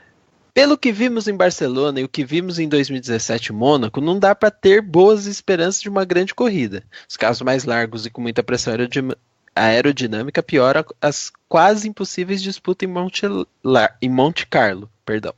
Nem o pneu hipermacio ajudaria a informar estratégias, já que o Mônaco, o desgaste é baixo e a distância percorrida é menor. A questão fica, as equipes que normalmente se gabam de ter bons chassis e motores mais fracos vão conseguir ter bons desempenhos? Vide Red Bull no pelotão da frente, McLaren STR na turma mais atrás. E a Williams, vitaminada por Stroll e Sirotkin e Sauber, as, entre aspas, piores de aerodinâmica, vão fechar a raia? Ou no fim das contas, Ferrari e Mercedes vão dominar as 4 primeiras posições com Hamilton nadando de braçada? Vai, Fábio Campos, fala um pouquinho mais. Vou ser rápido. Cesarino, esquece um pouco a aerodinâmica, tá? Não é o que atrapalha Mônaco, não é essa questão. Ali é porque é apertada, essa questão da borracha, essa questão do carro largo. Aí sim, o que vai entrar em campo, né, o que vai entrar na pista nesse final de semana é uma diferença que a gente não vê em outras pistas. Agora conta o carro que é mais curto, né, o carro mais longo, estou falando em tamanho mesmo, né? Distância entre eixos, ele é um pouco prejudicado, né? Não quer dizer que vai acabar a corrida lá atrás, mas é um pouco prejudicado. Você está falando da questão dos pneus, não tem desgaste, mas por favor lembre-se de que a Fórmula 1 vai entrar na quinta-feira, usar o pneu mais macio da sua história, porque não só é o hiper macio, mas todos os pneus andaram uma casa para se tornarem mais macios, então ele é 2 casas, porque não só os pneus andaram uma casa, como esse aí surgiu para ser mais macio do que todos os outros, que já desceram um degrau em termos de maciez. Não sei se eu me fiz entender aqui ou se eu compliquei mais do que ajudei. Então, a gente eu não acho sabe. que você complicou um pouquinho, foi o melhor Eu acho que eu compliquei muito. Mas essa questão, né, andou uma casa, todos ficaram mais macios. Enfim, no resumo da história, todo o pneu da Pirelli ficou mais macio e ela colocou na liderança da maciez esse pneu que foi criado agora, vai estrear agora, a gente não conhece, a gente nunca viu. Então a gente não sabe se esse pneu se derreter de uma maneira... Tudo bem, você tem razão que em Mônaco não é a tendência de derreter nenhum pneu. Mas como vai ser o rendimento desse pneu? Quanto tempo esse pneu vai conseguir entregar? Né? A característica de 2018, para mim, que é surpreendente, é de que os pneus mais duros estão sendo mais úteis. É impressionante. Isso, para mim, é uma coisa rara, uma coisa diferente. Né? Aliás, o Bruno Shinozaki até me colocou no Twitter, ele colocou lá a relação de que a gente falou aqui da Mercedes, né, ele até lembrou muito bem no Twitter que a Mercedes, até com pneu mais macio, foi mais rápida também em Barcelona, pontuou legal, fica o registro aqui também do comentário do Bruno. Enfim, foi o fim do grid, lá, o perfil do fim do grid, eu acho que é ele, né? Então, se não for ele, fica os devidos créditos aí. Mas, enfim, essas coisas vão entrar em campo, Cesarino, não é exatamente aerodinâmica. Eu repito o que falei, né? Acho a Mercedes vai ser a terceira força. É um risco falar isso, não é querer adivinhar nada, mas tecnicamente falando, a Mercedes não tem trabalhado com os pneus mais macios como outras equipes, né? É um carro um pouco mais longo, embora a Ferrari também tenha se alongado entre eixos esse ano, e eu acho que Red Bull e Ferrari têm grandes chances de serem, no mínimo, no mesmo nível da Mercedes, se é que para não fazê-la ser a terceira força. Vou me surpreender demais se acontecer isso aí que você falou. Hamilton nadando de braçada, acho dificílimo e vou me surpreender se acontecer. A Red Bull entra como principal candidata? Será que dá pra bater uma martela em cima disso? Difícil, hein? A Red Bull tem sido uma decepção tão grande esse ano, porque toda a pista ela desenha na sexta-feira. Esse ano, dessa vez vai ser na quinta, né? Quinta-feira. Mas, aliás, fica sempre o lembrete, né, Rosa? Porque tem muita gente que se esquece. Ah, meu Deus, era na quinta, os treinos, perdi. É sempre bom lembrar, né? É na quinta. Então, eu acho que não, Diogo, porque a Red Bull tem mostrado em várias pistas que ela vai e não vai, então, eu não sei. Mas é um circuito que ela se dá bem, porque não conta motor. Né, isso eu também ia falar na resposta do Cesarino, acabei não falando. O motor conta muito menos em Mônaco, ou seja, a Red Bull está muito mais igualada com as outras do que em outras pistas. Né? Então, fica esse ponto de interrogação, mas realmente não dá para saber se ela vai ser dizer que ela vai ser a mais rápida, eu acho um pouco arriscado. Até porque em outros anos, Mercedes, própria Ferrari tiveram desempenhos acima. Ainda teve aquela quase vitória do Ricardo alguns anos atrás. Não sei se foi ano passado ou retrasado. 2016.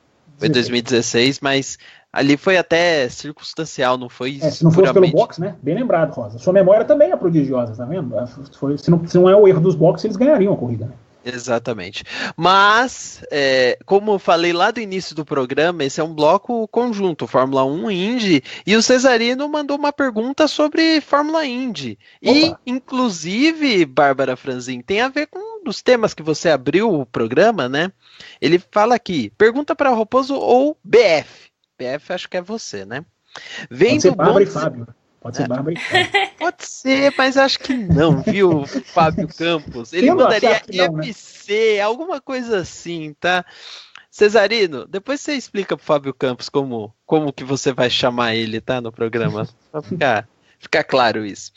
Vendo o bom desempenho da Danica esse final de semana, a Danica não deveria voltar à Indy? Acho que daria pra fazer trabalho interessante na categoria, perto do quase nada que fez em anos de NASCAR. E ele ainda comenta: pareço meio azedo nesses comentários, mas é mera impressão. Já que, olha só, calma, Campos, já que faço aniversário sempre no final de semana do melhor do automobilismo mundial com Indy 500 e Mônaco, mas Superbike e a final da Liga dos Campeões da UEFA, não sei porque misturou Liga dos Campeões da UEFA, mas o final de semana... Não, mas 600. O importante é automobilismo. 600 da NASCAR. O importante é automobilismo aqui, vai dar Liverpool do UEFA Champions League, mas Bárbara Franzin, comente sobre Danica Patrick. Então, eu super acredito sim que ela poderia fazer mais algumas temporadas na Indy. A gente já viu que preparo físico ela tem de sobra. Se você acessa as redes sociais dela, principalmente o Instagram, tem vídeos dela treinando que você fala, meu Deus, como ela consegue. A gente já viu vários pilotos defendendo, né? No caso, quando citaram que as mulheres não eram tão fortes. Eu senti um tapa de luva de pelica que fala, né? No Fábio Campos agora, sobre essa questão do desempenho físico. Fábio Campos ou o Thiago Raposo comentaram? Não, isso é outro assunto, mas acho que continua. Não sei, mas eu lembro que eu até citei aqui no programa que o Button falou, a Danica é uma das pilotos com preparação física mais forte que eu já vi, e ela consegue dar um pau, assim, em qualquer outro, ela tá super preparada, e é realmente isso, ela tá super preparada, e eu acredito que para uma piloto, assim como é o caso do Hélio e outros nomes que só correm nesse fim de semana, ela foi super bem com o equipamento que ela tinha, né? Lembrando que eu falei no começo do programa sobre ela ter fechado o acordo com a equipe do Ed Carpenter. Algumas pessoas podem até olhar meio estranho, assim, mas Ed Carpenter não é principal, achei que seria na Penske, ou Ganassi, ou Andretti, mas não, é uma equipe para Indianápolis muito boa.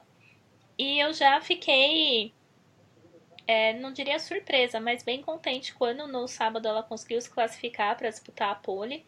Eu achei bem consistente mesmo, até ela deu umas declarações de que sobre a volta dela para Indianápolis, e ela fala, eu não preciso encontrar a minha confiança, eu preciso reconstruir de novo, porque faz muito tempo que eu não passo por aqui. E eu só fico com esse lado saudosista, né, de, poxa, a última chance que a gente vai ver a Danica nas pistas, ela já tem vários projetos aí que ela toca não relacionados ao automobilismo, então tem linha de roupas, tem uma linha de vinhos também, mas é uma personagem que vai fazer falta, né, ela é uma piloto com personalidade muito forte, que tem aquela característica de não baixar a cabeça para ninguém, de ir lá e peitar mesmo e tirar satisfação. Então acho que essas marcas assim vão me deixar com um pouco de saudade de ver a Danica correndo. Mas eu concordo com o Cesarino, sim, se ela quisesse ficar ou voltar para a Indy, com certeza uma equipe abraçaria, até porque é um marketing muito interessante, né? A gente sabe que ela é uma queridinha, então ela teria com certeza um assento para correr uma temporada completa, o que tem gente que sofreu e não conseguiu para esse ano, né? Tem muitos pilotos que dançaram e ficaram pelo meio do caminho. Aliás, dançaram e ficaram pelo meio do caminho. Já aproveita e fala um pouco do James Hinchcliffe, que eu acho que é também um ponto interessante a se falar. Eu fiquei em choque, acho que eu tô um pouco até agora. Recapitulando, né? 33 pilotos. Não só o Hinchcliffe, né? Teve também a Pippa Mann, né? Tem. Eu fiquei muito triste pelos dois. Na verdade, acho que qualquer piloto ali que não se classificasse, eu ia ficar meio assim, porque é o que eu falo, eu não consigo ter exatamente um favorito na Indy. Eu gosto de metade do grid, então é complicado. Mas tivemos o Bump Day, onde mais de 33 pilotos disputaram as vagas, então quando acontece isso, os que têm os 33 melhores tempos acabam se classificando de fato para qualificação e para participar da corrida. E foi muita surpresa, né, o Hint ter ficado de fora, tentou ali algumas vezes, não foi bom o desempenho dele. Depois a equipe tentou mandá-lo de novo para a pista já num final, e acabaram culpando que tinha um outro carro na frente. Foi toda uma confusão. E quando eu olhei assim, eu falei, sério? Não acredito que ele tá fora. Eu fiquei bem surpresa. A Pippa Mann, eu acho que é um caso assim um pouco mais triste, porque ela só corre essa prova. Então ela vai atrás de patrocínio, corre atrás de tudo para conseguir participar de uma única corrida no ano e acaba desclassificada. Então é aquela coisa que dá uma certa dor no coração. Mas lembrando que vários pilotos já passaram por isso, pilotos renomados, até como o Fittipaldi, ele um ano não conseguiu se classificar e teve que assistir a corrida ali de fora. Eu acho que deve ser um dos piores sentimentos para quem é piloto. E já... Tem que deixar claro que é o Emerson, né? O Emerson Fittipaldi que não se classificou, né? Não é o Christian, não, é o Emerson. Sim, Exatamente. E teve aquela questão da dignidade de, ok, não vou correr. Por quê? Logo depois que terminou a classificação do sábado, já começaram as especulações. Não, mas o Hinchcliffe vai lá comprar o assento de alguém e vai correr, porque quem não classifica é o carro, o piloto pode correr num outro que se classificou. E no domingo, quando começaram a parte da classificação dos 10 até os 33, ele estava ali conversando com todo mundo, fazendo sinal de positivo. E aí no primeiro momento eu fiquei pensando assim, nossa, que bacana, sabe? Ele tá ali cumprimentando o pessoal, superou essa situação. E aí caiu a fichinha da inocente aqui, que não, ele tava ali avaliando possibilidades. Pô, onde eu posso correr, onde eu talvez tenha uma chance, onde eu posso ter uma vaga, quem eu posso tirar. E várias equipes, assim, né, pelo que eu acompanhei, já falaram, olha, querido, aqui não, muito obrigado, passar bem e tente em outra oportunidade. Que foi o Zácara Cleman de Mello, Jay Howard, quem Conor mais? Daly, porque eles falaram, não, a gente lutou pelos nossos, primeiro, pelos nossos patrocínios, segundo, pela nossa posição, então não é chegar aqui e oferecer um cheque e falar, você não vai correr. Ou deixaram subentendido também que teria que ser um cheque muito maior para que uma coisa dessa acontecesse. E, já deixando minha opinião aqui, eu acho que é uma baita sacanagem. Então, se ele não conseguiu se classificar, aceita e vai para a próxima, sabe? É muito mais digno. Eu achei que você ia falar, aceita que dói menos. Por um segundo eu achei que você ia falar isso. E depois, no Twitter também, que eu tava lá comentando, gente, eu ainda não acredito que ele tá fora e tal e tudo mais. Também levantaram a possibilidade de que é um piloto que participa de toda a temporada, que pode precisar desses pontos aí pro campeonato e que talvez aconteça alguma reviravolta. Mas eu ainda prefiro que aceite, não corra, aprenda a lição. O Hint tem uma história já, né, com Indianápolis de acidente, de conseguir conquistar a pole, inclusive na edição que eu fui, ele foi o pole, acho que até por isso eu fiquei mais abismada ainda com a situação. Então eu fico triste que ele não vá correr, mas eu acho que é uma decisão, é o correto a ser feito, sabe? Não tem que ficar nessa de ficar leiloando vaga, até porque os 33 que estão ali, eles tiveram os méritos, eles conseguiram os tempos. Então, quem não conseguiu os tempos tem que arcar com as consequências. Fábio Campos, quer completar alguma coisa? Claro, sempre. Com Indianápolis, sempre. Em primeiro lugar, o sábado foi dramático, né? Porque eles fazem um sistema de... Sim. O modo como eles desenham esse Bump Day, né? E, aliás, é muito válido lembrar isso, que foi falado, né? A Indy voltou a ter excesso de vagas, né? Isso é muito positivo para a categoria, porque nos últimos anos isso não acontecia. Tinha lá 33 vagas e 33 inscritos, né? Então ter o excesso de vagas é muito bom para a categoria. E pode ser que no futuro ainda tenha mais, né? Porque já existe algumas notícias que eu vi, né? Primeiro, a escuderia Corsa com o Oriol Server, já há algum tempo dizem que é uma possível entrada de carros da Ferrari para disputar a Indy 500, e agora tá rolando um boato que a Mercedes pode voltar. A Mercedes que já forneceu em um período para kart motores, então a possibilidade de termos Mercedes, McLaren e Ferrari disputando o Indy 500. Exatamente, então que a Indy saiba sempre, eu sempre falo, todo ano eu falo isso, né? A Indy tem que saber capitalizar esse momento dela e fortalecer o seu campeonato, né? Não fazer uma 500 milhas a cada final de semana, porque claro que isso não vai acontecer, né? Nem se corresse lá na mesma pista, em Indianápolis, ia perder até a graça, mas tentar puxar um pouco desse sucesso, dessas equipes, né? Essa questão do Hinchcliffe não é simples como a gente está falando, né? Ele não tem que pedir para uma equipe para correr, ele teria que negociar com patrocinadores que é quem bancam, então isso não é muito difícil disso acontecer. Eu acho que isso aí é mais uma... Em 2011 aconteceu com o Ryan Hunter-Reay, ele comprou a vaga do Bruno Junqueira. Não, o Bruno Junqueira treinou sabendo disso, né? O Bruno Junqueira, ele sabia, tinha essa brecha antes de acontecer. Não é assim, ficou de fora, vou lá e me dá aqui a sua vaga. Ele já tinha feito a participação dele como um coringa. né, digamos assim. Um wildcard. Isso seria uma desmoralização, né, desse dia que foi tão impressionante. Eu acho que a Indy conseguiu o que ela queria, porque você imaginar 35 brigando por 33, com tanta gente que não pega no volante, digamos assim, ou uma vez por ano, você nunca ia imaginar que um dos figurões da categoria ia cair nesse poço. E quando cai é muito bom para a categoria. Não é bom para o piloto, mas é muito bom para a categoria, né? Porque ficou aquele clima, né? E o modo como eles desenham o sábado, né? O Bump Day, né? Você tem lá duas linhas, aí quem está na linha, você tem no box duas fileiras, a fila da direita e a fila da esquerda.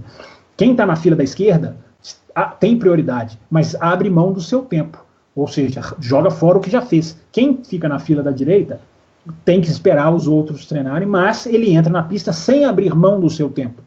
Então foi dramático, porque o Hinchcliffe estava na fila da direita, ali numa boa. De repente, quando ele cai fora, eles levantam ali aquelas bandeirinhas, começam a passar o carro dele para outra fila, aí vai o dono da equipe lá e assina, tem que assinar, né, formalmente, olha, estou oficializando que estou abrindo mão dos meus tempos, né, para ter a prioridade na fila. Aí ele entra na pista e tem um problema no carro, impressionante. Ele não, na hora que ele foi dar as voltas que o salvariam, ele não consegue, ele tem que voltar para o box. Então isso desenhou de forma dramática, né, esse sábado, né? E isso também se transferiu para o domingo, né? Porque o domingo também foi impressionante, né? Porque aí o domingo eles dividem, né? Todo mundo já está na corrida, ok? Aliás, eles inverteram esse ano, né? Porque o pole day normalmente ele era antes, o bump day era depois. Esse ano eles inverteram, né? Eliminaram o primeiro para definir o grid no dia seguinte.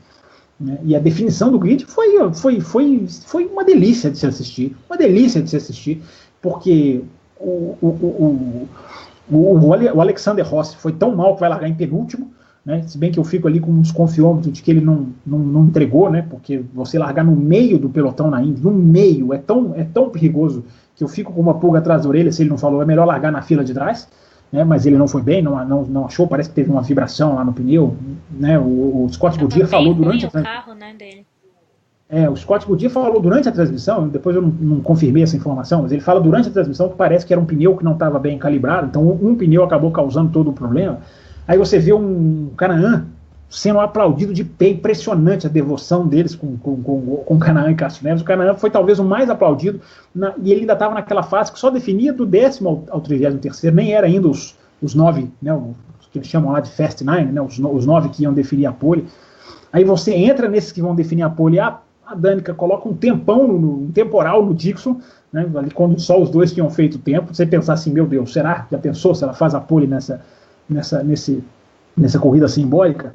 E aí foi um piloto engolindo o tempo do outro, ou seja, tudo que aconteceu em Indianápolis foi muito legal, foi muito a cara das 500 milhas, foi de prender a atenção, foi de acompanhar, foi de ter essa alternativa, ter esse drama do Hinchcliffe. Então acho que tudo isso faz parte do show, a Indy ganha muito com isso, né? O Hinchcliffe, paciência, esse negócio de disputa o campeonato. A partir do momento em que a Indy está brigando justamente para atrair mais carros, tem que ter o Bump Day, sem dúvida nenhuma, tem que esse tipo de coisa tem que ser encarado como natural, enfim. Mas o mais legal para finalizar é que o domingo promete ser absolutamente fantástico de novo. A corrida, com o Hélio Castro Neves andando ali no pelotão da frente. Eu acho que os carros da AJ Foyt vêm muito rápidos, tanto o Canaan como o Matheus Leite. Nos treinos eles ensaiaram velocidades muito altas, então eles vão vir. O Dixon sempre vem. Enfim, um domingo de 500 milhas absolutamente de prender todo mundo em frente à televisão, sem dúvida nenhuma. Bom, e para fechar o bloco, que hoje está misturado, vamos passar pelas estatísticas do JF. Aí vocês falam, mas peraí, as estatísticas do JF ele não manda depois da corrida, quando acontece uma prova da Fórmula 1? Pois é, ele explicou o seguinte: como essa semana tenho mais tempo, vou mandar mais algumas estatísticas da prova da Espanha da F1. Então, vamos lá com estes detalhes. A não ser que alguém tenha alguma coisa a falar de Indy. Bárbara Franzinho acho que se agita aqui nos bastidores, quer falar um pouco dos brasileiros, né? Então fala, Bárbara. Bem rapidinho, né? Porque acho que é importante e até por conta do desempenho que foi muito bom.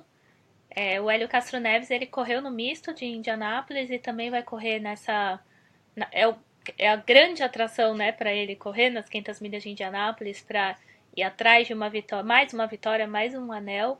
E no sábado ele tinha feito o primeiro tempo, então eu já fiquei um pouco animada.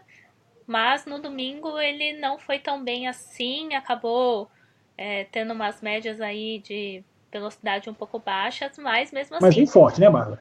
Vem forte, né? A Chevrolet tá bem superior à Honda, né? É o que parece, né? Não, você só via a Chevrolet. Ó, primeira fila Chevrolet, o primeiro carro Honda que aparece é o Bordés no 5º lugar, porque, né, Bordés. Então, ele acaba fazendo milagres, e o segundo é o Dixon em 9º.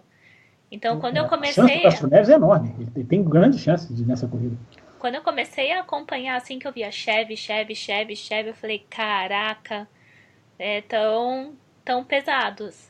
E também é legal pro Tony Kanaan e pro Matheus Leicht, os dois foram um dos últimos a se classificarem, né, entre 10 e 33, e o Tony ficou em 10º e o Matheus em 11º, então também é interessante, eles conseguiram médias aí bem altas, até não ficaram devendo para quem estava no Fast 9. Se a gente comparasse, por exemplo, o Matheus fez uma média de 227.571, ele ficaria na frente do Dixon, então teria aí uma velocidade para um 8º lugar. Então... E registraram nos treinos, né, Bárbara, a velocidade final, né, não é média, mas a velocidade final altíssima em vários treinos, então por isso que eu acho que eles vêm forte para a corrida, né? Então, para quem gosta de ver brasileiros na Indy, esse ano temos 3, então, nas 500 milhas. E a gente sempre tem aquela cautela de falar aqui, né, Campos, de não iludir ninguém. Mas eu acredito que eles podem sim fazer um bom trabalho esse ano. Então, vale ficar de olho em todos. Assim, não tem um para destacar, mas acho que os 3 podem mostrar coisas interessantes até pela história que tem na categoria, né? O Hélio só nessa prova, o Kanaan mais uma temporada, o Matheus como um novato. Então vai ser bem legal de acompanhar eles. E novato em Indianápolis costuma dar jogo, né? O Carlos Munhoz quase ganhou quando estreou, o Rossi ganhou estreando, né? Essa corrida da Bárbara, que a Bárbara foi. Ou seja, estreante em Indianápolis, às vezes costuma estourar. E o Matheus já tem um passado bom. Estreia na Indy, mas ganhou Indy Lights ano passado, a Freedom 100, né? E ele deu uma entrevista falando justamente como que isso o ajudou, né? Ele falou, como a preparação de Lights me deixou muito mais tranquilo para fazer o que eu tô fazendo aqui. Isso é legal. Mas não vamos esquecer do e-mail do JF. JF, você viu que eu dei prioridade à informação. Informação aqui, como diria um outro canal, é o nosso esporte. Mas era importante falar dos brasileiros. E você tem os seus números da Fórmula 1. Então vamos lá. A última pole não Mercedes na Espanha foi Hamilton Maldonado em 2012. A última pole não Mercedes na Espanha. Primeiros pontos do Alonso na Espanha desde sua volta para McLaren. Somente os pluricampeões Hamilton, Vettel e Alonso pontuaram em todas as provas. Olha que curioso isso. Alonso Alonso é o único piloto que não foi batido pelo seu companheiro, nem em classificação, nem em corridas, viu, Diogo Gomes, Van Dorn aí, ó. Sainz marcou ponto em todos os GPs espanhóis que participou, e sempre à frente do Alonso. Lance Stroll já ganhou. Diga. Não, só é curioso isso. Ele também nunca largou atrás de companheiro de equipe na Espanha. Lance Stroll já ganhou no acumulado 18 posições na volta 1, mais que o dobro de qualquer outro piloto. As duplas mais apertadas nos tempos de classificação são Stroll e Sirotkin, em seguida Hamilton e Bottas. Muito interessante. Essa foi a primeira corrida do ano em que o Vettel não liderou o maior número de voltas. E ele colocou o seguinte comentário. Impressionante. Se ele colocou o comentário, né? Quem somos nós para discutir? Bom, então é isso. Terminamos esse bloco em conjunto, as informações aí dos ouvintes, mais um pouco do que tudo que a gente espera aí, ou que acha que vai ver no próximo domingo, tanto em Mônaco quanto em Indianápolis, e claro que nós vamos discutir no CV 565. essa parte do 64 fica por aqui. Bárbara Franzin também vai ficar por aqui, ela não vai participar das outras discussões, então já, Bárbara Franzin, como as pessoas são apaixonadas por você, eles gostam de ouvir você, então já se despede no final desse bloco, e aí a gente na sequência já começa o próximo bloco para tratar de outra categoria. Foi ótimo voltar, então, para deixar registrado aqui. E muito bom falar em corridas tão grandes, né, que a gente tem nesse próximo final de semana. Na semana que vem vou estar aqui super animada para comentar essas categorias. Tenho certeza que vocês também. E espero que a gente tenha boas provas. É isso que eu desejo para a próxima semana. Mas fiquem ligados aí que ainda tem muita discussão nesse Café com Velocidade, né? O programa está começando a esquentar agora. Então não percam os outros blocos também. Então se você está ouvindo esse, vai lá no da Fórmula E, no da MotoGP, no da Stock Car e confere também. Então é isso, gente.